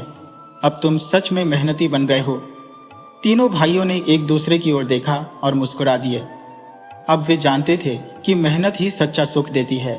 गांव लौटने के बाद तीनों भाइयों के जीवन में बहुत बदलाव आ चुका था। जो लड़के कभी बिस्तर छोड़ने में आलस महसूस करते थे, अब सूरज निकलने से पहले जाग जाते और काम में जुट जाते। सोम प्रसाद को यह देखकर अपार खुशी हुई कि उनके बेटे सच में मेहनती बन गए हैं, लेकिन उन्होंने सोचा कि क्या यह बदलाव स्थायी रहेगा या फिर कुछ समय बाद वे अपने पुराने स्वभाव में लौट आएंगे। यह देखने के लिए उन्होंने एक आखिरी परीक्षा ली। सोम प्रसाद ने अपने बेटों से कहा, अब तुम लोगों ने मेहनत करना सीख लिया है, लेकिन क्या तुम अपनी कमाई से अपनी जिंदगी चला सकते हो? मैं चाहता हूं कि अब तुम लोग अपने पैरों पर खड़े होकर अपना जीवन खुद बनाओ।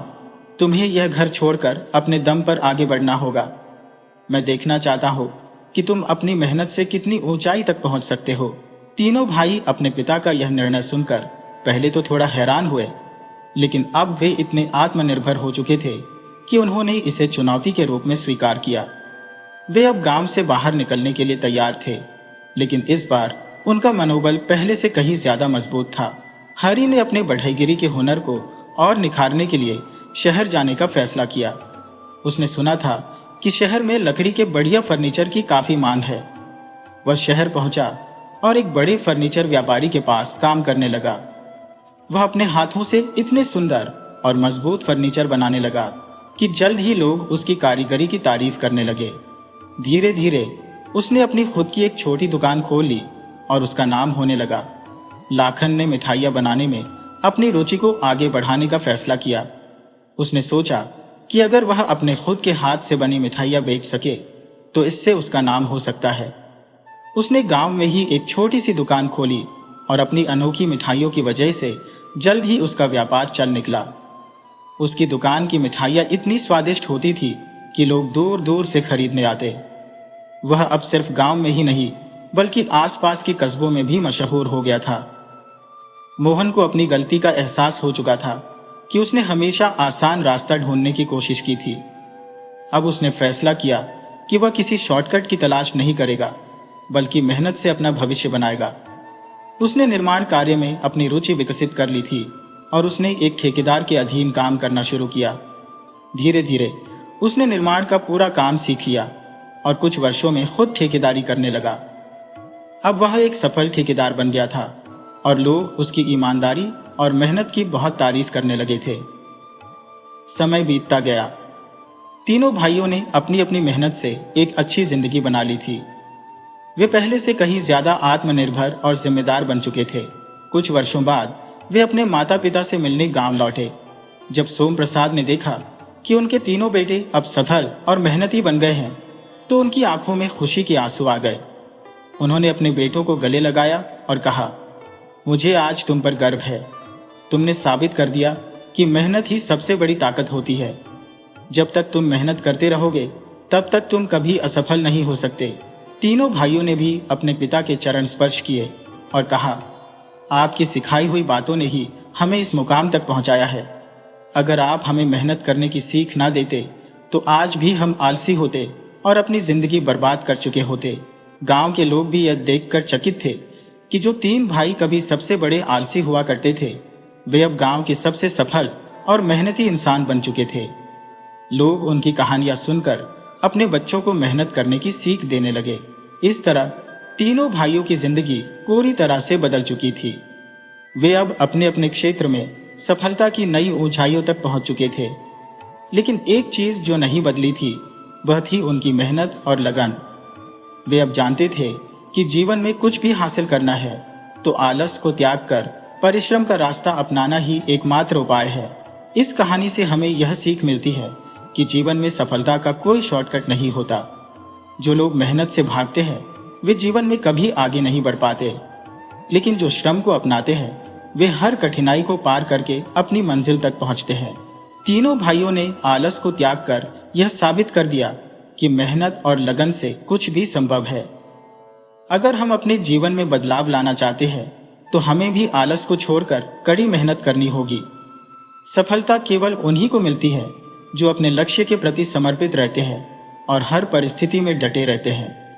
यह कहानी हमें यह भी सिखाती है कि माता पिता की सीख और अनुशासन जीवन को सही दिशा में ले जाने में बहुत महत्वपूर्ण भूमिका निभाते हैं। अगर वे समय पर अपने बच्चों को सही राह दिखाएं, तो उनका भविष्य उज्जवल हो सकता है। अतः हमें हमेशा मेहनत, लगन और ईमानदारी से अपने लक्ष्य की ओर बढ़ना चाहिए, क्योंकि यही तीन गुण हमें असली सफलता और सम्मान दिलाते हैं।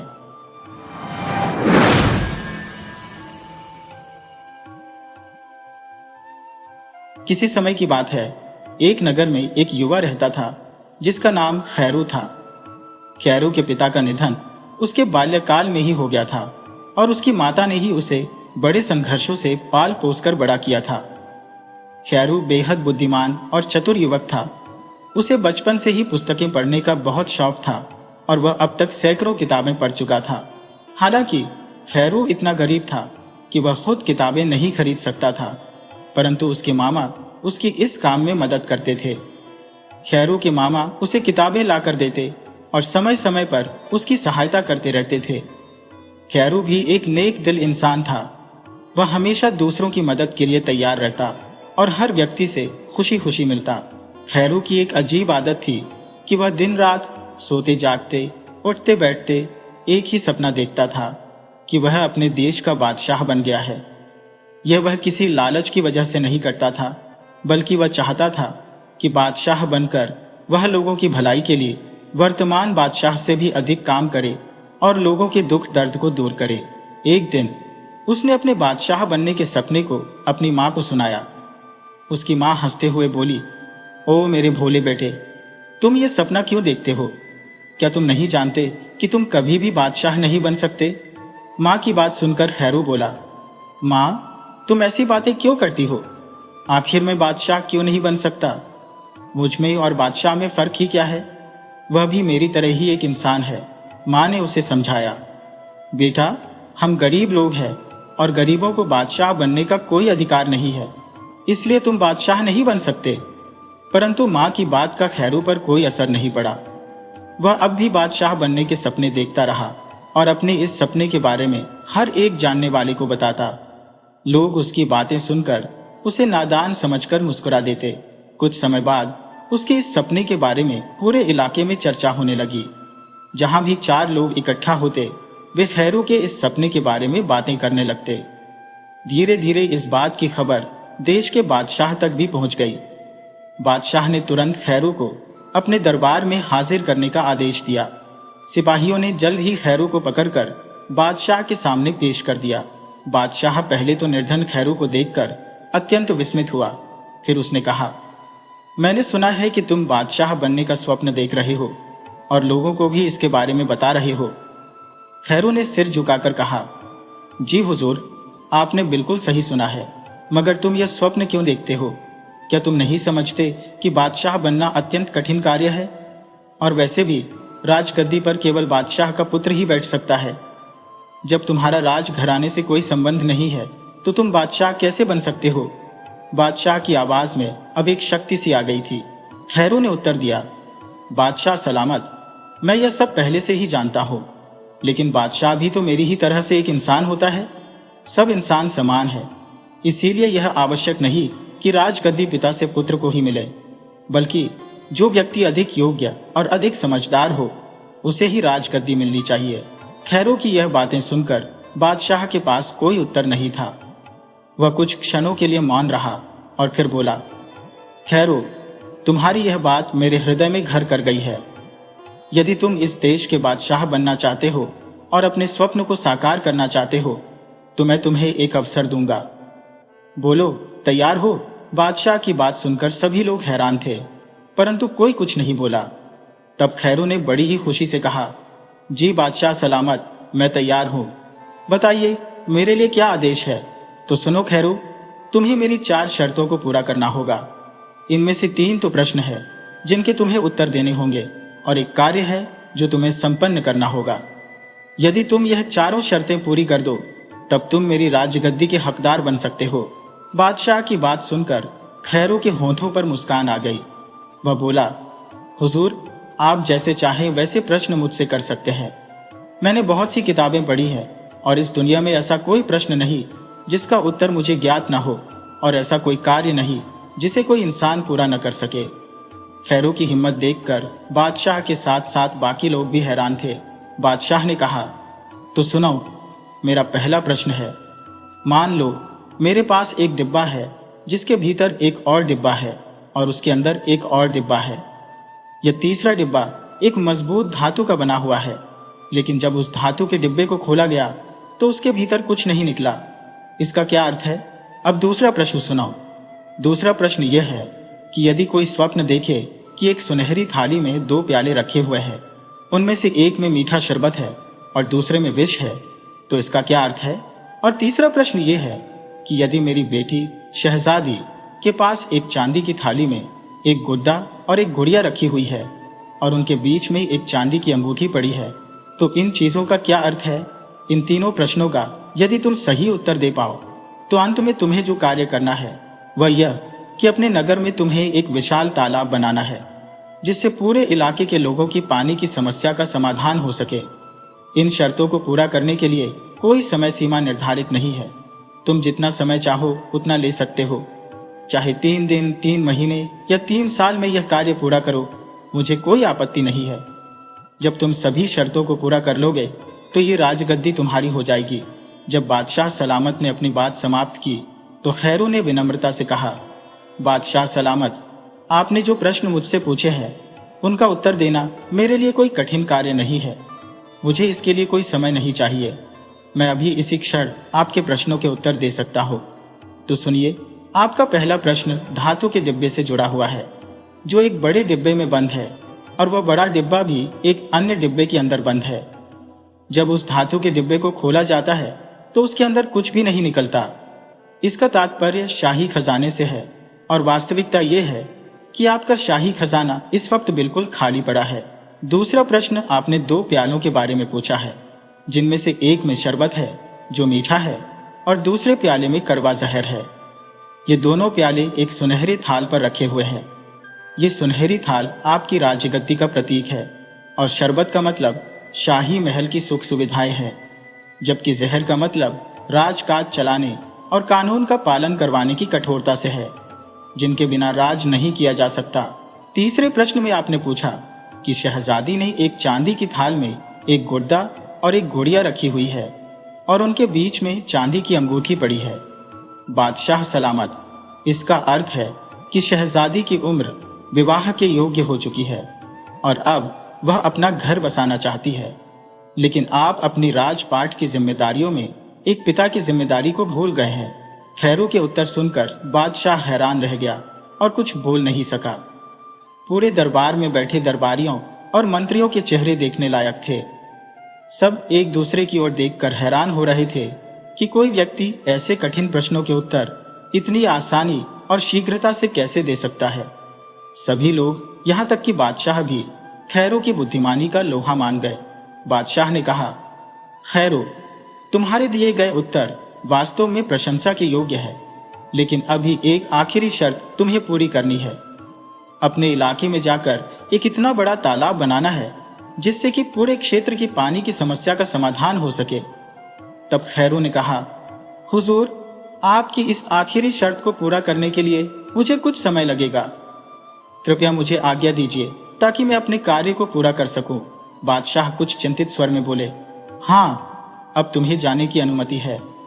खैरू अपने घर वापस आया और अपनी माँ को दरबार में घटे पूरा वाकया सुनाया। माँ ने पहले तो खैरू को बधाई दी, फिर सावधान करते हुए कहा, मेरे बच्चे, तुम बहुत ही सतर्क रहना, क्योंकि ऐसा ना हो कि बादशाह तुम्हें कोई नुकसान पहुंचा दे। इसलिए अभी भी बादशाह बनने की ख्वाहिश को छोड़ दो। खैरू ने उत्तर दिया, ऐसा मत कहो माँ, इस दुनिया में कोई भी काम असंभव नहीं है, सिर्फ हिम्मत की जरूरत है। यह कहकर खैरू घर से निकल पड़ा और अपने मामा के पास पहुंचा ताकि वह उनसे सलाह ले सके कि वह कैसे एक ऐसा तालाब बना सके जिससे पूरे इलाके के लोगों की पानी की समस्या को हल किया जा सके। सारी बात जानने के बाद खैरू के मामा ने कहा, बेटा, कोई भी काम अकेले नहीं किया जा सकता। तालाब खोदने के लिए कई मजदूर चाहिए, परंतु तुम्हारे पास इतना पैसा नहीं है कि तुम मजदूरों को दिहाड़ी देकर काम करवा सको। खैरू ने पूछा, तो क्या यह काम पूरा नहीं हो सकता? मामा ने उत्तर दिया, नहीं, मैंने ऐसा तो नहीं कहा। एक रास्ता है, तुम अपने सभी दोस्तों, रिश्तेदारों और जानने वालों से बात करो और उनकी मदद लो। वे तुम्हारा साथ दें तो तालाब खोदने में तुम्हारी मदद कर सकते हैं, और तुम उनसे यह वादा करो कि बादशाह बनते ही तुम उनकी मेहनत का उचित इनाम उन्हें दोगे। खैरू ने अपने मामा की बात मान ली और ऐसा ही किया। क्योंकि वह खुद भी सभी की मदद करता रहता था, इसलिए सभी लोग उसकी सहायता करने के लिए तैयार हो गए। सब लोग दिन रात मेहनत करके 3 महीने में तालाब खोद डाले और जब बारिश का मौसम आया तो तालाब पानी से लबालब भर गया। दूसरी तरफ बादशाह को पूरा विश्वास था कि खैरू इस चौथी शर्त को पूरा नहीं कर पाएगा, क्योंकि तालाब खोदने के लिए धन चाहिए और खैरू एक गरीब लड़का था। बादशाह ने सोचा कि खैरू ये काम नहीं कर पाएगा और बादशाह बनने का अपना सपना छोड़ देगा। मगर जब 3 महीने बीत गए और खैरू बादशाह के दरबार में उपस्थित हुआ, उसने कहा, मैंने चौथी शर्त पूरी कर ली है और एक ऐसा बड़ा तालाब बना दिया है जो पूरे गांव की पानी की समस्या को हल कर देगा। इसलिए अब वादा पूरा करने की बारी बादशाह सलामत की है। उसकी बात सुनकर बादशाह दंग रह गया। खैरू ने उसी वक्त उस स्थान पर जाने का निश्चय किया जहां तालाब बनाया गया था। वहां पहुंचकर उसने देखा कि तालाब वास्तव में बहुत विशाल था। इस अद्वितीय तालाब को देखकर बादशाह बोले, तुमने यह सब कैसे कर लिया? तुम्हारे पास तो इतना धन है ही नहीं, फिर यह चमत्कार कैसे हुआ? खैरू ने मुस्कुराते हुए उत्तर दिया, बादशाह सलामत, सबसे पहले इंसान को यह समझना चाहिए कि वह क्या कर सकता है और फिर यह जानना चाहिए कि दूसरों से सहायता कैसे प्राप्त की जाए। जब सभी मिलजुल कर काम करते हैं तो कार्य सरल हो जाता है। अब बादशाह को यह एहसास हुआ कि खैरू उनकी सोच से भी कहीं अधिक चतुर और समझदार है। उन्होंने खैरू को कम आंका था। अब बादशाह यह सोचने लगे कि किस प्रकार से खैरू से अपनी राजगद्दी बचाई जाए। बादशाह द्वारा खैरू के सामने रखी गई सभी शर्तें खैरू ने पूरी कर दी थी। अब बादशाह मन ही मन खैरू से छुटकारा पाने की योजना बनाने लगे।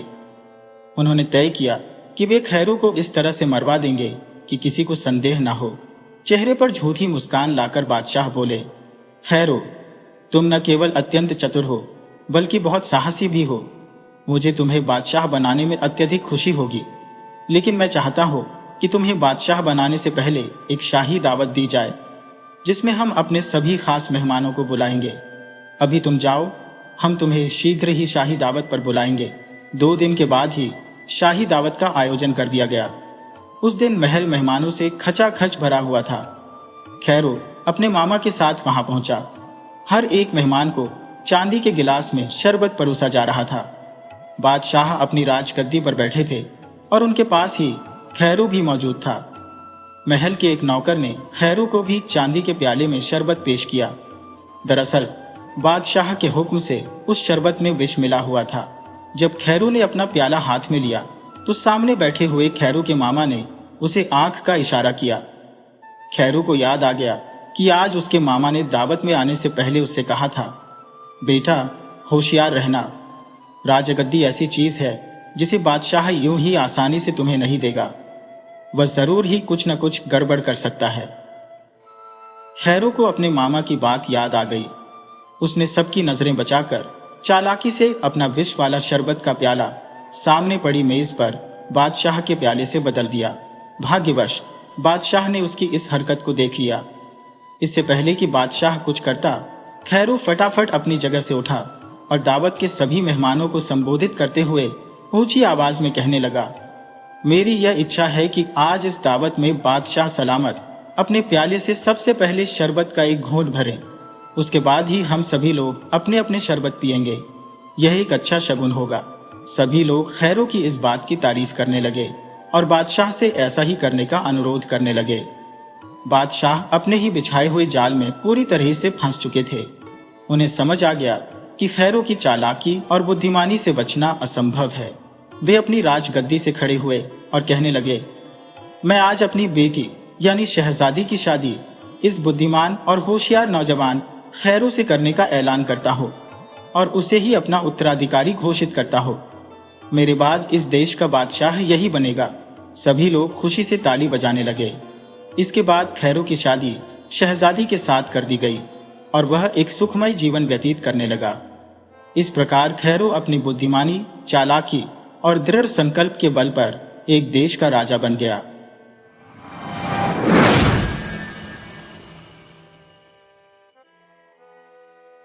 रत्नपुर के राजा की 4 पुत्रियां थीं, जिनमें से 3 का विवाह संपन्न हो चुका था, परंतु उनकी सबसे छोटी बेटी राजकुमारी नीलिमा अब तक अविवाहित थी।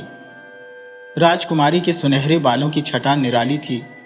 यद्यपि वह अत्यंत सुंदर थी, किंतु उसका विवाह अभी तक नहीं हो पाया था, क्योंकि कोई उपयुक्त राजकुमार उसे वरमाला पहनाने योग्य नहीं मिला था।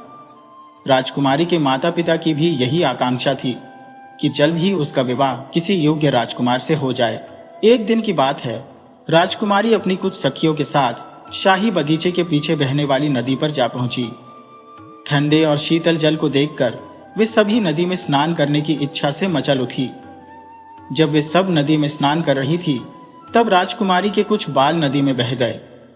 स्नान के पश्चात वे सभी महल में लौट आई। राजकुमारी के बाल नदी में बहते बहते एक अन्य राज्य में जा पहुंचे और नदी के किनारे एक चट्टान से चिपक गए। संयोगवश उस दिन उस राज्य के राजा का इकलौता पुत्र जंगल में शिकार के लिए आया हुआ था। दोपहर के समय राजकुमार अपने मित्रों के साथ नदी पर पानी पीने के लिए पहुंचा। उसने देखा कि नदी के पास एक पत्थर पर कुछ चमकीला वस्तु चमक रही थी। जब राजकुमार ने उस वस्तु को उठाया तो वह सोने के 4 बाल निकले। राजकुमार सोने के बाल देखकर अत्यंत चकित हुआ। वह चुपचाप उन बालों को लेकर महल में आ गया और बिना किसी से कुछ कहे अपने कक्ष में चला गया। राजकुमार की मां ने जब उसे भोजन के लिए बुलाया तो उसने खाने से मना कर दिया। अगले दिन भी राजकुमार ने खाना खाने से इनकार कर दिया, जिससे रानी को अत्यंत चिंता होने लगी। वह महाराज के पास गई और कहा, महाराज, राजकुमार शक्ति कुछ चुपचाप सा है। जब से वह शिकार से लौटा है, न तो कुछ खाता है और न पीता है। ऐसा लगता है कि उसे किसी बात की चिंता है, परंतु वह किसी को कुछ बता नहीं रहा। यह सुनकर महाराज ने राजकुमार के मित्र चित्रसेन, जो कि मंत्री का पुत्र भी था, को बुलाया और राजकुमार से बात करने को कहा। चित्रसेन राजकुमार के पास गया और पूछा कि उसने खाना पीना क्यों छोड़ रखा है। पहले तो राजकुमार उसे टालता रहा, लेकिन जब चित्रसेन ने बहुत जोर दिया तो राजकुमार ने उसे सोने के बाल दिखाते हुए कहा, ये बाल जिस लड़की के हैं मैं उससे विवाह करना चाहता हूं। चित्रसेन ने कहा, यह कौन सी कठिन बात है, मैं अभी महाराज से कहकर इस सोने के बाल वाली लड़की को ढूंढता हूं और फिर तुम्हारी शादी उससे करवा दूंगा। यह कहकर चित्रसेन महाराज के पास आ गया और जंगल की सारी घटना विस्तार से बताई। साथ ही सोने के बाल दिखाते हुए कहा, महाराज, राजकुमार चाहते हैं कि जिस भी लड़की के ये बाल है उनसे राजकुमार का विवाह करवा दिया जाए। महाराज ने सारी बात जानकर राजकुमार शक्ति को अपने पास बुलाया और कहा, बेटा, तुम खाना खा लो, मैं तुरंत अपने सैनिकों को आदेश देता हूं कि वे सोने के बाल वाली उस लड़की को ढूंढ कर लाएं। महाराज ने उसी वक्त नगर के कोतवाल को बुलाया और कहा कि सोने के बाल वाली लड़की को तलाश किया जाए। कोतवाल ने आदेश पाते ही चारों दिशाओं में अपने सैनिक भेज दिए। इस प्रकार 1 सप्ताह गुजर गया, मगर सोने के बाल वाली लड़की का कोई सुराग नहीं मिला। जब राजकुमार को इसके बारे में पता चला तो वह पहले से भी अधिक दुखी हो गया। समय के साथ साथ उसकी तबीयत बिगड़ने लगी। महाराज अपने पुत्र की बीमारी को देखकर अत्यंत चिंतित हो गए। उन्होंने राज्य में ऐलान करवाया कि जो भी व्यक्ति सोने के बालों वाली लड़की का पता लगाएगा या उसे ढूंढकर लाएगा, उसे मनचाहा इनाम दिया जाएगा। ऐलान सुनकर राज्य के कई लोग उस लड़की की खोज में निकल पड़े, लेकिन कोई सफलता नहीं मिली। इस बीच राजकुमार की तबीयत दिन प्रतिदिन खराब होती जा रही थी। अब महाराज को चिंता के साथ साथ क्रोध भी आने लगा था कि वे अपने पुत्र के लिए कुछ कर नहीं पा रहे हैं। आखिरकार उन्होंने एक दिन परेशान होकर अपने मंत्री को बुलाया और आदेश दिया, तुम्हें 30 दिनों के भीतर सोने के बाल वाली लड़की को मेरे सामने लाना होगा, अन्यथा तुम्हारी गर्दन उड़ा दी जाएगी। बेचारा मंत्री यह आदेश पाकर जब अपने घर लौटा तो उसने अपने परिवार वालों से कहा कि अब उसकी मौत के दिन नजदीक आ गए हैं। मंत्री ने अपने बेटे चित्रसेन को महाराज की सारी बात बता दी। सारी बात सुनकर चित्रसेन अपने पिता से कहने लगा, पिताजी, आप बिल्कुल निश्चिंत रहिए, भगवान ने चाहा तो मैं उस सोने के बालों वाली लड़की का पता लगाकर ही आऊंगा। दूसरे दिन चित्रसेन ने अपना भेष बदल लिया।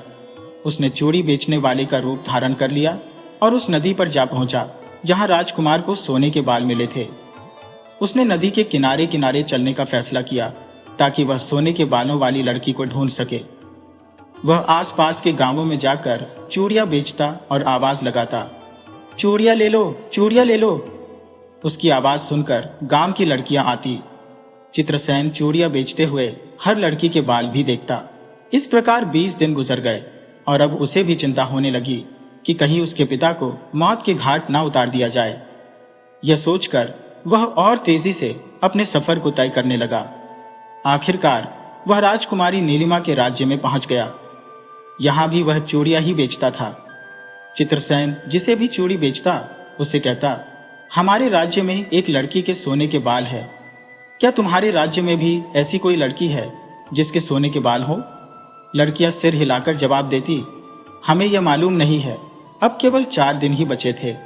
उसी समय राज्य के खजांची की बेटी ने चित्रसेन को चूड़ियां खरीदने के लिए बुलाया। चित्रसेन ने जब उस लड़की को चूड़ियां बेची तो उसने वही सवाल दोहराया, हमारे राज्य में एक लड़की के सोने के बाल है, क्या तुम्हारे यहां पर भी कोई ऐसी लड़की है?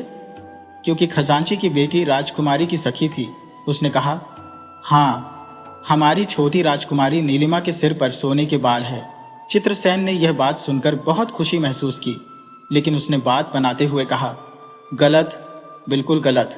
तुम्हारी राजकुमारी के बाल सुनहरे हो सकते हैं लेकिन सोने के नहीं। खजांची की बेटी को यह सुनकर गुस्सा आ गया। वह कहने लगी, क्या मैं झूठ बोलती हूँ? अगर मैं तुम्हें अपनी राजकुमारी के सोने के बाल लाकर दिखा दूं तो? चित्रसेन ने तुरंत कहा, मैं ये सारी बेशकीमती चूड़ियां तुम्हें मुफ्त में दे दूंगा, लेकिन अगर राजकुमारी के बाल सोने के ना हुए तो तुम्हें मुझसे शादी करनी होगी। खजांची की बेटी ने शर्त मान ली। चित्रसेन वहां से लौट गया। उसी शाम खजांची की बेटी राजकुमारी के पास गई और बातें करते करते चुपके से राजकुमारी का एक बाल तोड़कर अपने पास रख लिया और फिर घर वापस लौट आई। अगले दिन जब चित्रसेन वापस उस लड़की के पास आया तो लड़की ने राजकुमारी के सोने के बाल उसे दे दिए और कहने लगी, देख लो, अब तो तुम्हें विश्वास हो गया। चित्रसेन मुस्कुराया और कहने लगा, सचमुच? तुम तो बिल्कुल सच कहती थी। लो, अब तुम जीत गए, इसलिए यह बेशकीमती चूड़ियां अब तुम्हारी हुई। इसके बाद चित्रसेन वहां से निकलकर अपने घोड़े पर सवार हुआ और अपने राज्य की ओर दौड़ पड़ा। महाराज के द्वारा दी गई समय सीमा में अब केवल 2 दिन बचे थे। चित्रसेन बिना रुके दिन रात अपने घोड़े को दौड़ाता रहा, परंतु वह अभी तक अपने राज्य तक नहीं पहुंच पाया था। उधर जब आखिरी दिन आ गया तो महाराज भागीरथ ने अपने मंत्री को मौत के घाट उतारने का आदेश दे दिया। उसी समय घोड़े पर सवार चित्रसेन वहां पहुंचा। उसने चिल्लाकर कहा, रुकिए महाराज, मैं सोने के बालों वाली लड़की का पता लगाकर आया हूं, कृपया मेरे पिताजी को छोड़ दीजिए। यह सुनकर महाराज बहुत खुश हो गए।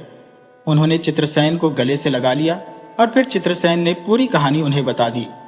उसने कहा कि सोने के बालों वाली लड़की राजकुमारी नीलिमा है, जो यहाँ से 300 मील दूर राज्य रत्नगढ़ की राजकुमारी है। अभी उसकी शादी नहीं हुई है। महाराज ने चित्रसेन को बहुत सारा इनाम दिया और यह खबर रानी को सुनाई। जब राजकुमार को इसके बारे में पता चला तो उसकी बीमारी जैसे अदृश्य हो गई। राजकुमार शक्ति ने तुरंत चित्रसेन को अपने पास बुलाया और शाबाशी देते हुए कहा, मेरे दोस्त, तुम्हें इसके बदले में क्या इनाम चाहिए? चित्रसेन पहले तो चुप रहा, परंतु जब राजकुमार ने फिर से पूछा तो उसने कहा, राजकुमार, अगर आपकी शादी राजकुमारी नीलिमा से हो जाती है तो आप उसके पिता से कहकर मेरी शादी वहां की खजांची की बेटी से करवा दीजिएगा। राजकुमार ने इस बात का वचन दे दिया। महल में खुशियां मनाई गईं। मंत्री जी अपनी बेटी की बहादुरी और अक्लमंदी से बहुत खुश थे। राजकुमार की सेहत तेजी से सुधारने लगी। कुछ ही दिनों में वह पूरी तरह से स्वस्थ हो गया। महाराज ने अपने कुछ खास दोस्तों को बुलाया और सोने, चांदी, हीरे, मोती से भरे बड़े बड़े संदूक रतनगढ़ राज्य की ओर रवाना कर दिए। साथ में यह संदेश भी भेजा कि वे अपने बेटे का रिश्ता राजकुमारी नीलिमा के साथ करना चाहते हैं। राजा के द्वारा भेजे गए दूत रतनगढ़ में पहुंचे और एक दिन आराम करने के बाद रतनगढ़ के राजा के दरबार में पहुंचे। उन्होंने अपने राजा द्वारा भेजे गए सभी उपहार प्रस्तुत किए और साथ ही राजकुमारी के रिश्ते की बात कही। रतनगढ़ के महाराज ने कहा, आप 1 सप्ताह के लिए यहां पर रुकिए, मैं सोच विचार करके आपको जवाब दूंगा। रतनगढ़ के महाराज ने अपनी रानी से इस बारे में बात की। रानी ने कहा, मुझे इस रिश्ते को पक्का करने में कोई आपत्ति नहीं है, मगर हमें राजकुमारी से भी पूछ लेना चाहिए। आप बेटी नीलिमा के पास जाइए और उसकी राय लीजिए। रानी ने जब अपनी बेटी से बात की और उसे बताया कि उसके लिए एक रिश्ता आया है, तो युवराज कुमारी ने कहा, माँ, मुझे यह रिश्ता मंजूर है, लेकिन मैं राजकुमार से 4 सवाल करूंगी। अगर उसने इन सवालों के जवाब सही दिए तो मैं उससे शादी कर लूंगी, लेकिन अगर राजकुमार उन सवालों के जवाब न दे पाया तो मैं समझूंगी कि वह मूर्ख है और मैं उससे शादी नहीं करूंगी। रानी ने यह बात महाराज को बता दी। महाराज ने कहा, ठीक है, मैं गंगापुर के महाराज को यही संदेश भेज देता हूं। अगले दिन उन्होंने एक चिट्ठी लिखी जिसमें यह कहा गया कि यदि राजकुमार पृथ्वी हमारी राजकुमारी के 4 सवालों का सही जवाब दे पाते हैं तो राजकुमारी उनसे विवाह करेंगी, अन्यथा विवाह नहीं होगा। शाही दूत वह संदेश लेकर लौट आए और महाराज भागीरथ को चिट्ठी थमा दी। राजा ने तत्काल चित्रसेन को बुलाकर कहा कि वह राजकुमार से जाकर यह बात कहे कि यदि वह राजकुमारी नीलिमा के सवालों का सही उत्तर दे सकते हैं तो राजकुमारी उनसे विवाह करने के लिए तैयार है। चित्रसेन तुरंत राजकुमार के पास गया और यह सब कुछ बताया। राजकुमार गहरी सोच में डूब गया। तब चित्रसेन ने कहा, राजकुमार, आप चिंता मत कीजिए और रतनगढ़ जाने की तैयारी कीजिए। जो भी होगा अच्छा ही होगा। इसके बाद राजकुमार रत्नगढ़ जाने के लिए तैयार हो गया। महाराज ने अपने दूतों को फिर से रतनगढ़ दौड़ाया कि राजकुमार शर्तों को पूरा करने के लिए रतनगढ़ आ रहे हैं। फिर राजकुमार अपने मित्र चित्रसेन और कुछ खास नौकरों के साथ रतनगढ़ के लिए रवाना हो गया। 1 सप्ताह के बाद वे लोग रत्नगढ़ पहुंच गए, जहां उनका भव्य स्वागत किया गया। एक दिन आराम करने के बाद तय किया गया कि राजकुमारी भरे दरबार में राजकुमार से अपने 4 सवाल पूछेंगी। राजकुमार अपने मित्र चित्रसेन के साथ दरबार में उपस्थित थे। इसके अलावा राजकुमारी के माता पिता भी दरबार में मौजूद थे। राजकुमारी ने सबको प्रणाम किया और फिर राजकुमार से कहने लगी, राजकुमार, मैं आपसे जो 4 सवाल पूछूंगी उनमें से पहले 2 सवाल मैं आपको बोलकर पूछूंगी, लेकिन अगले 2 सवाल सिर्फ इशारे से पूछे जाएंगे। क्या आप तैयार हैं? राजकुमार ने विनम्रता से कहा। राजकुमारी जी, आप निश्चिंत होकर अपने सवाल पूछिए। राजकुमारी ने पहला सवाल किया। तो सुनिए राजकुमार, मेरा पहला सवाल है कि बुद्धि क्या खाती है? दरबार में मौजूद सभी लोग इस विचित्र प्रश्न को सुनकर हैरान रह गए। राजकुमार ने कुछ क्षण सोचा और फिर कहने लगा, राजकुमारी जी, बुद्धि दुख को खाती है, क्योंकि मनुष्य के सभी दुखों का कारण उसकी अज्ञानता होती है और बुद्धि के द्वारा अज्ञानता को दूर किया जाता है। अज्ञान दूर होने से सभी दुख दूर हो जाते हैं। इस तरह से बुद्धि दुख को खाती है। राजकुमार का यह जवाब सुनते ही पूरा दरबार तालियों की गड़गड़ाहट से गूंज उठा। राजकुमारी ने कहा, बिल्कुल ठीक राजकुमार, तुम्हारा पहला जवाब सही है। अब हम अगला सवाल पूछते हैं। तो सुनिए, बुद्धि क्या पीती है? राजकुमारी का यह सवाल सुनते ही दरबार में मानो सन्नाटा छा गया। सभी लोग मन ही मन इस सवाल का जवाब ढूंढने लगे। राजकुमार ने धैर्य से जवाब दिया, राजकुमारी जी, बुद्धि गुस्से को पीती है, क्योंकि गुस्सा आ जाने पर व्यक्ति अंधा हो जाता है। वह सही और गलत का फैसला नहीं कर पाता, लेकिन बुद्धिमान व्यक्ति ऐसे समय में अपने क्रोध को पी जाता है। इसलिए मैंने कहा कि बुद्धि क्रोध को पी जाती है। दरबार में मौजूद सभी लोग राजकुमार की वाहवाही करने लगे। राजकुमारी भी राजकुमार की बुद्धिमानी देखकर मुस्कुराई और फिर उसने कहा, राजकुमार, अब मैं जो अगले 2 प्रश्न पूछने जा रही हूँ वह मैं बोलकर नहीं बताऊंगी, बल्कि आपको इशारे में ही जवाब देना होगा। राजकुमार ने कहा, ठीक है राजकुमारी जी, आप अपने सवाल कीजिए। तब राजकुमारी ने अपने पास रखी हुई तलवार उठाई और हवा में लहराने लगी। कुछ पल तक तलवार हवा में लहराने के बाद वह वापस अपनी जगह पर बैठ गई। अब राजकुमार को इस सवाल का इशारे में जवाब देना था। कुछ देर सोचने के बाद राजकुमार ने अपनी जेब से एक कलम निकाली और उसे हवा में लहराया और फिर वह भी अपनी जगह पर वापस आकर बैठ गया। राजकुमारी ने खुश होकर कहा, ठीक राजकुमार, मैं आपके जवाब से अत्यंत प्रसन्न हूं। परंतु दरबार में मौजूद सभी लोग कुछ भी समझ नहीं पाए कि आखिर राजकुमारी ने तलवार हवा में क्यों लहराई और राजकुमार ने कलम हवा में लहराकर उसका क्या जवाब दिया। इसके बाद राजकुमारी ने कहा, राजकुमार शक्ति, अब मैं आपसे अंतिम सवाल पूछती हूँ। अगर आपने इसका सही जवाब दे दिया तो आप मेरी बुद्धि की परीक्षा में खरे उतरेंगे। इसके बाद राजकुमारी अपनी जगह से उठी, दरबार की सीढ़ियों से नीचे उतरी और तुरंत ही सीढ़ियों से वापस चढ़कर अपनी जगह पर बैठ गई। वह राजकुमार की तरफ देखने लगी। राजकुमार कुछ पल सोचता रहा, फिर उसने अपना एक हाथ अपने सीने पर रखा और राजकुमारी की तरफ देखने लगा। राजकुमारी एक बार फिर मुस्कुराई और कहने लगी, सचमुच राजकुमार, आप बहुत ही बुद्धिमान हैं। मुझे आपका विवाह प्रस्ताव स्वीकार है। राजकुमारी वहां से चली गई। तब रतनगढ़ के राजा उठे और राजकुमार के पास आकर कहने लगे, राजकुमार, पहले 2 सवालों के जवाब तो हमें समझ में आ गए, परंतु जो सवाल इशारों में पूछे गए और तुमने भी इशारों में ही उनका जवाब दिया, उनका क्या अर्थ था? क्या तुम मुझे समझा सकते हो? राजकुमार कहने लगा, बिल्कुल महाराज, मैं आपको समझाता हूँ। सुनिए, राजकुमारी ने तलवार को हवा में लहराकर मुझसे पूछा था कि क्या इस दुनिया में तलवार से भी ज्यादा घातक कोई हथियार है? तब मैंने अपनी कलम हवा में लहराकर जवाब दिया था, जी हाँ, कलम एक ऐसा हथियार है जिसकी ताकत तलवार से भी ज्यादा होती है। राजा बोले, बहुत खूब राजकुमार, सचमुच तुम्हारा जवाब सही था। राजकुमार ने आगे कहा, जब राजकुमारी सीढ़ियों से नीचे उतरी और फिर वापस सीढ़ियों पर चढ़कर अपनी जगह पर बैठ गईं, तो उनका सवाल था, सीढ़ियां चढ़ते उतरते मेरा शरीर थक चुका है, लेकिन क्या शरीर का कोई ऐसा अंग भी होता है जो कभी नहीं थकता? तब मैंने अपनी छाती पर हाथ रखकर उन्हें इशारे से बताया कि हमारे शरीर में दिल एक ऐसा अंग है जो कभी नहीं थकता। वह इंसान के जन्म से लेकर उसकी मृत्यु तक लगातार धड़कता रहता है, बिना रुके और बिना थके।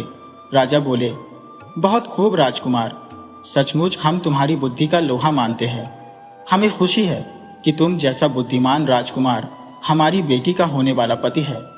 महाराज, यदि आपकी आज्ञा हो तो मैं एक प्रार्थना करना चाहता हूँ। राजा बोले, राजकुमार, आप इस राज्य के होने वाले दामाद हैं, आप आदेश दीजिए। राजकुमार ने कहा, महाराज, मैं चाहता हूं कि मेरे मित्र चित्रसेन, जो बुद्धि और समझदारी में मुझसे भी कहीं बढ़कर है, उनका विवाह आपके खजांची की बेटी के साथ कर दिया जाए। महाराज ने तुरंत अपने खजांची को बुलाया और उसने खुशी खुशी अपनी बेटी का रिश्ता चित्रसेन के साथ तय कर दिया। फिर एक ही दिन बड़ी धूमधाम से चित्रसेन और राजकुमार शक्ति का विवाह संपन्न हुआ। दोनों मित्र अपनी अपनी दुल्हनों के साथ वापस अपने देश लौट आए।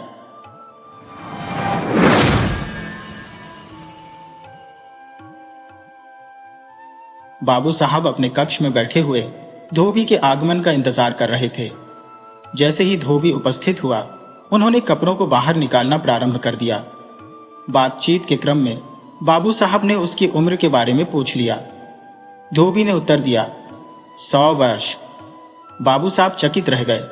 उनके कानों पर विश्वास नहीं हुआ और उन्होंने पुनः पूछा, क्या तुमने कहा कि तुम्हारी उम्र 100 वर्ष है?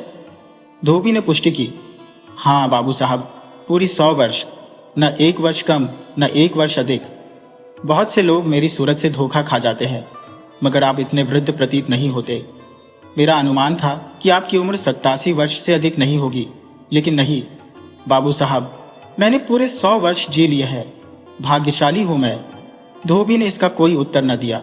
अचानक बाबू साहब के मन में एक विचार उत्पन्न हुआ। उन्होंने पूछा, अच्छा भाई, क्या तुमने सिखों का राज्य देखा था? धोबी ने उत्तर दिया, हाँ देखा है। उस राज्य में तुम सुखी थे या नहीं? मेरा मतलब है, उस समय लोगों की स्थिति कैसी थी? धोबी ने बाबू साहब की ओर देखा, जैसे कोई पुराना स्मरण उसे याद आ गया हो, और ठंडी सांस लेकर कहा, मैं उस समय बहुत छोटा था, इसलिए सिखों के राज्य के बारे में नहीं कह सकता, लेकिन सिखों के राजा के बारे में अवश्य कह सकता हूं। बाबू साहब के मन में हल्की सी गुदगुदी होने लगी। उन्होंने पूछा, क्या तुमने महाराज के दर्शन किए हैं? धोबी ने उत्तर दिया, हाँ सरकार, दर्शन किए हैं। वे अजीब आदमी थे। उनकी आकृति याद आती है तो दिल में एक ठेस सी महसूस होती है। वे बहुत दयालु थे, राजा थे, लेकिन साधुओं जैसे स्वभाव वाले थे। घमंड का नाम भी न था। मैं आपको एक बात सुनाता हूं, शायद आप विश्वास न करें, लेकिन यह एक सच्ची घटना है। इसमें झूठ का कोई अंश नहीं है। सुनकर आपको खुशी होगी, अचरज होगा और आप उछल पड़ेंगे। मैं हिंदी में सामान्य जानता हूं, लेकिन बहुत अधिक किताबें नहीं पढ़ी। आप दिन रात पढ़ते रहते हैं, लेकिन मुझे विश्वास है कि आपने ऐसी घटना कभी नहीं पढ़ी होगी। मैं धोबी हूं और मेरे पिता भी धोबी थे। हम लाहौर में रहते थे। उस समय हम जिस स्थान पर कपड़े धोते थे, अब वह घाट समाप्त हो चुका है। रावी नदी दूर चली गई और उस समय की बातें भी दूर चली गई। फर्क इतना है कि रावी नदी थोड़ी दूर जाकर नजर आ जाती है, लेकिन वह युग कहीं नजर नहीं आता। मेरी उम्र उस समय 7-8 वर्ष की थी, जब चारों ओर अकाल का कोलाहल मचा था। ऐसा अकाल पहले किसी ने नहीं देखा था।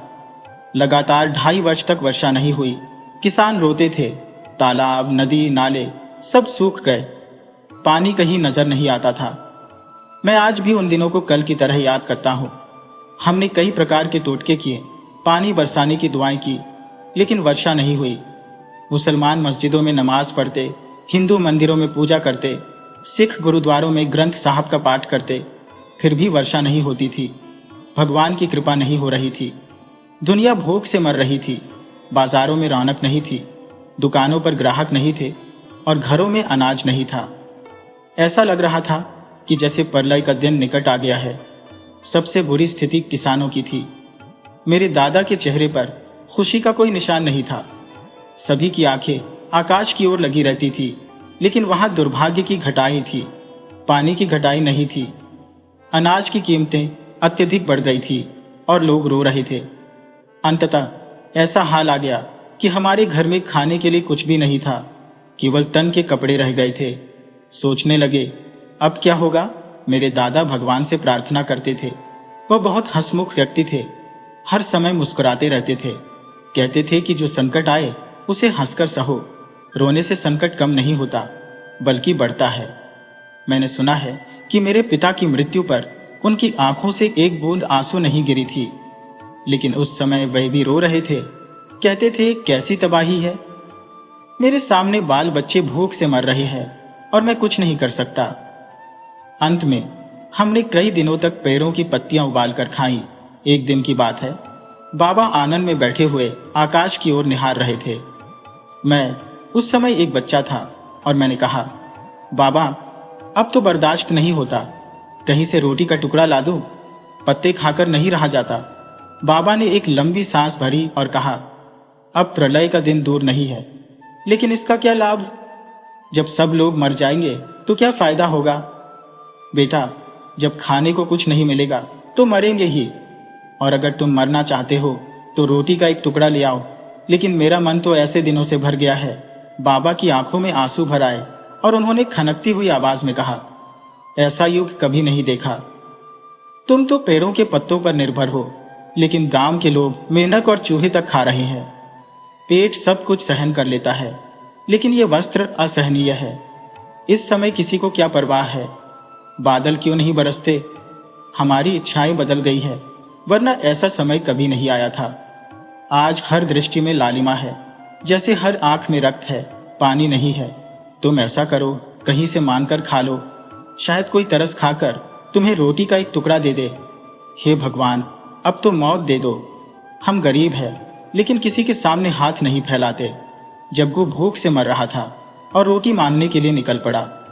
बच्चे का मानना था कि शायद गरीबों के यहाँ रोटी मिले, लेकिन बाहर निकलने पर उसने सभी को गरीब पाया और सब उदास थे। कोई खोज नहीं थी। बच्चा बहुत देर तक इधर उधर घूमता रहा, लेकिन किसी ने रोटी नहीं दी। निराश होकर वह घर की ओर लौट चला। अचानक उसने एक जगह पर लोगों की भीड़ देखी। वह दौड़कर वहां गया और देखा कि एक सरकारी अधिकारी मुनादी कर रहा था और लोग उसके चारों ओर खड़े थे। बच्चा चकित रह गया। वह समझ नहीं पा रहा था कि उनके खुश होने का कारण क्या है। थोड़ी देर बाद रहस्य खुल गया। महाराजा रणजीत सिंह ने शाही किले में अनाज के गोदाम खोल दिए थे और घोषणा की थी कि जो भी गरीब हो वह आकर अनाज ले जाए, इसका मूल्य नहीं लिया जाएगा। लोग महाराज की इस उदारता पर आश्चर्यचकित रह गए। कहते थे कि वह आदमी नहीं, देवता है। मुसलमान कहते थे कि वह कोई औलिया है। एक आदमी कह रहा था कि महाराज ने लोगों को बाहर भेजा है ताकि जितना अनाज मिल सके खरीद कर ले आओ। मेरी प्रजा मेरी संतान है, मैं उसे भूखा नहीं मरने दूंगा। दूसरे आदमी ने कहा, मगर महाराज पहले क्या सो रहे थे? ये विचार पहले क्यों नहीं आया? पहले वाले आदमी ने उत्तर दिया, महाराज सोते नहीं थे, वे जागते रहते थे और हर समय पूछते रहते थे कि अब अनाज की स्थिति क्या है, अब लोगों की क्या दशा है। कल तक उन्हें यही पता था कि अनाज महंगा है। आज समाचार आया कि बाजार में एक दाना भी नहीं मिलता। महाराज घबरा गए कि अब क्या होगा। अंततः उन्होंने लोगों को बाहर भेजा कि जितना अनाज मिल सके खरीद कर ले आओ। मैं लोगों में मुफ्त बांटूंगा, मेरे खजाने में रुपए हों या ना हो, लेकिन लोग बचने चाहिए। तब एक आदमी ने कहा, इन्होंने तो कह दिया कि महाराज पहले सोते थे, ऐसा मालूम नहीं। महाराजाओं को एक ही चिंता होती है, सभी की चिंता होती है। कोई और होता तो कहता कि वर्षा नहीं हुई, इसमें मेरा क्या दोष। मेरे राजमहल में सब कुछ है, लेकिन अब तो परमेश्वर ने हमारी सुन ली। बच्चा वहां से चला और इतना प्रसन्न था जैसे उसे कोई अनमोल वस्तु मिल गई हो। कुछ समय बिताकर वह धीरे धीरे चलता गया और फिर दौड़ने लगा, डरते हुए कि यह शुभ समाचार घर में उसके पहुंचने से पहले न पहुंच जाए। वह चाहता था कि घर के लोग यह खुशखबरी मुझसे ही सुने।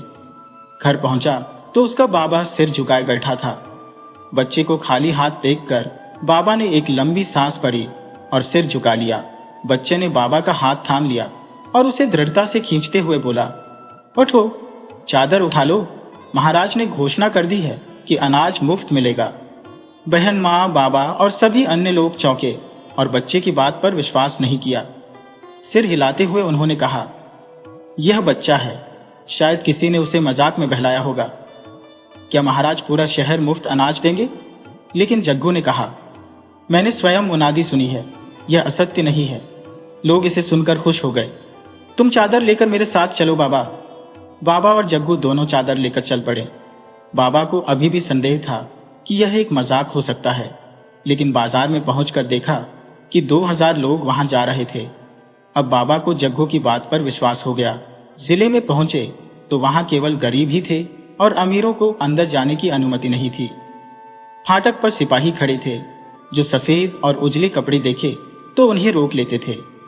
वे कहते थे, यह अनाज गरीबों की सहायता के लिए है, अमीरों के घर तो अभी भी भरे पड़े हैं। ये गरीबों का लंगर था, अमीरों का भोज नहीं। अब तक हमने अमीरों के लिए सभी दरवाजे खुले देखे थे, लेकिन यहाँ अमीर लोग मुंह ताकते खड़े थे और किसी ने परवाह नहीं की। जग्गू और उसके बाबा गरीब थे, इसलिए किसी ने उन्हें नहीं रोका। वे अंदर चले गए। वहां देखा कि सैकड़ों सरकारी कर्मचारी तराजू लेकर बैठे थे और अनाज तौलते जा रहे थे, लेकिन एक घर में केवल एक ही व्यक्ति को अनाज मिलता था, दूसरों को लौटा दिया जाता था। लोग बहुत थे और आगे बढ़ना आसान नहीं था। जग्गू अभी बच्चा था और उसके दादा वृद्ध थे, साथ में कोई जवान आदमी भी नहीं था। उन्होंने कई बार मिन्नत की, हमें भी अनाज दिलवा दो, लेकिन उस समय किसी ने नहीं सुनी। बाबा ने 2 बार आगे बढ़ने का प्रयास किया, लेकिन दोनों बार धक्के खाकर बाहर आ गए। तब जग्गू और बाबा दोनों एक ओर खड़े हो गए और अपनी विवशता पर विलाप करने लगे। संध्या का समय हो गया और अंधेरा छाने लगा। तभी शंख बजने की आवाज सुनाई दी और अनाज देने वालों ने अनाज देना बंद कर दिया। आदेश हुआ कि बाकी लोग कल आकर ले जाएं, लेकिन यदि कोई फिर से आया तो उसे सजा दी जाएगी। महाराज नाराज हो सकते हैं। लोग निराश हो गए और आंगन धीरे धीरे खाली हो गया। लेकिन जग्गू और बाबा कैसे चले जाते? कई दिनों से भूखे थे, दोनों रोने लगे। बाबा ने कहा, बेटा, हम कितने दुर्भाग्यशाली हैं, नदी के किनारे आकर भी प्यासे लौट रहे हैं। भाग्यशाली लोग झोलियां भरकर ले गए, हम खाली हाथ लौट जाएंगे। बाबा, उनसे कहो हमें दे दें, हम बहुत भूखे हैं। चलो घर चलते हैं, अनाज नहीं मिलेगा तो गलियां तो मिलेंगी। बच्चे ने कहा, तुम कैसी बातें करते हो, ये लोग अब अनाज नहीं देंगे, कल फिर आना पड़ेगा, आज क्या खाएंगे? गरीबों के लिए केवल गम है आज की रात। सब्र करो बाबा, मैं नहीं जाऊंगा, कहो तो सही, शायद दे दे। इतने में एक सरदार आया और हमारे पास खड़ा हो गया। उसने कहा, अब क्यों नहीं जाते, कल आ जाना, आज अनाज नहीं मिलेगा। बाबा ने ठंडी सांस भरी और कहा, जाते हैं सरकार। इस व्यवस्था से सरदार का दिल पसीज गया। उसने पूछा, तुम कौन हो? सरदार साहब ने कहा, कल नहीं आ सकोगे, लेकिन गरीब आदमी हो, मैं बूढ़ा हूं और यह बच्चा भी। फिर में नहीं पता कि कल मौका मिलेगा या नहीं। आज मिल जाता तो रात को पीस कर खा लेते। तुम्हारे घर में कोई जवान नहीं है। नहीं सरकार, ये बालक का पिता था, वह मर चुका है, फिर भी कल आना कठिन है।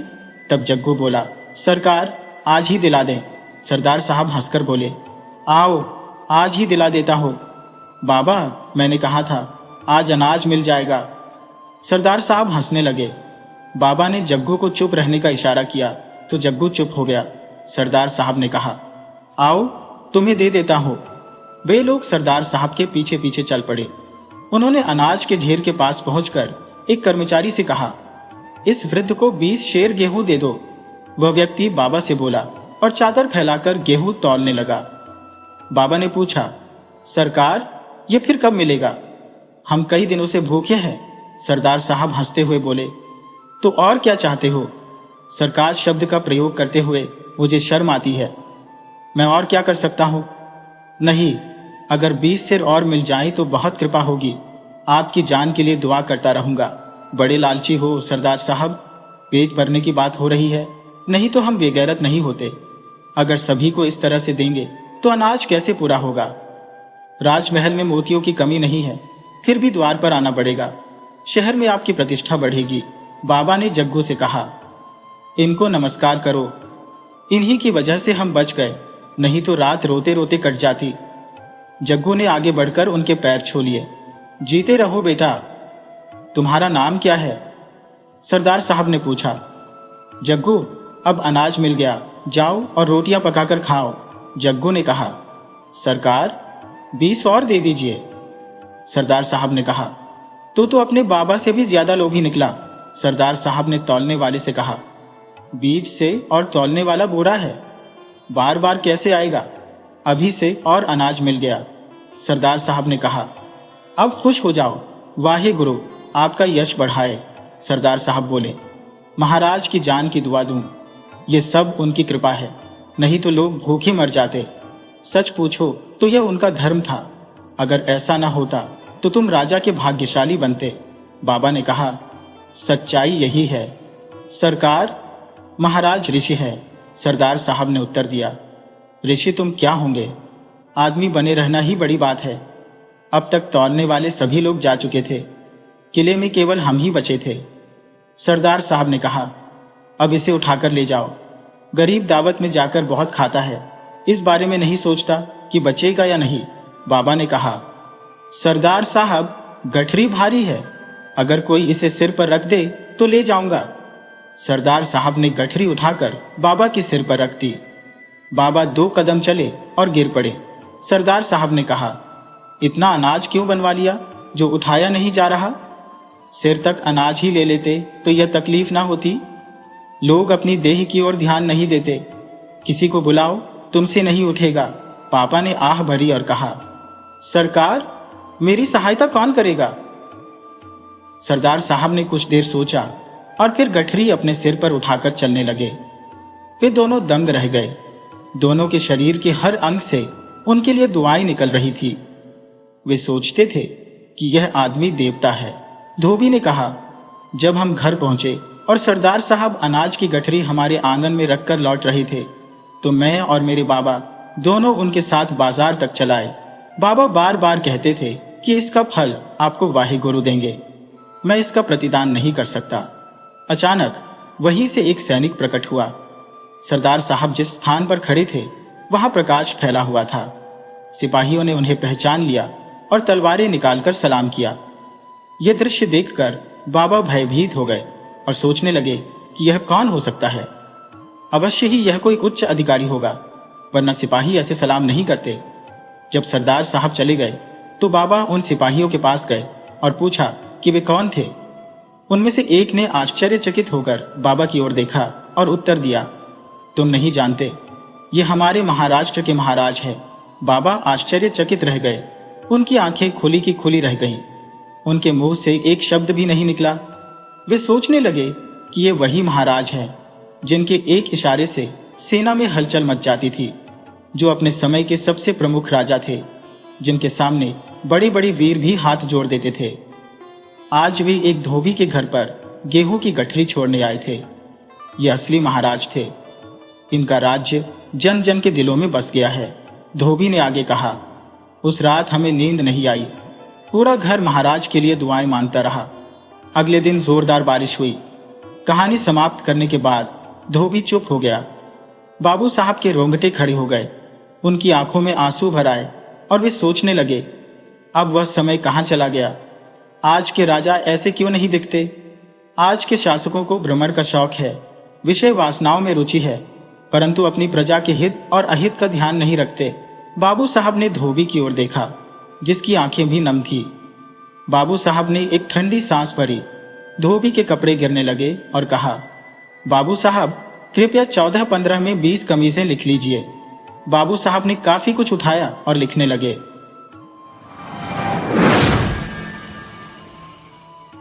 वीडियो अच्छी लगे हो तो इसे लाइक करें और ऐसी ही मज़ेदार कहानियों के लिए चैनल को सब्सक्राइब करें और बेल आइकन दबाएं। ज़्यादा से ज़्यादा अपने दोस्तों को शेयर करें। धन्यवाद।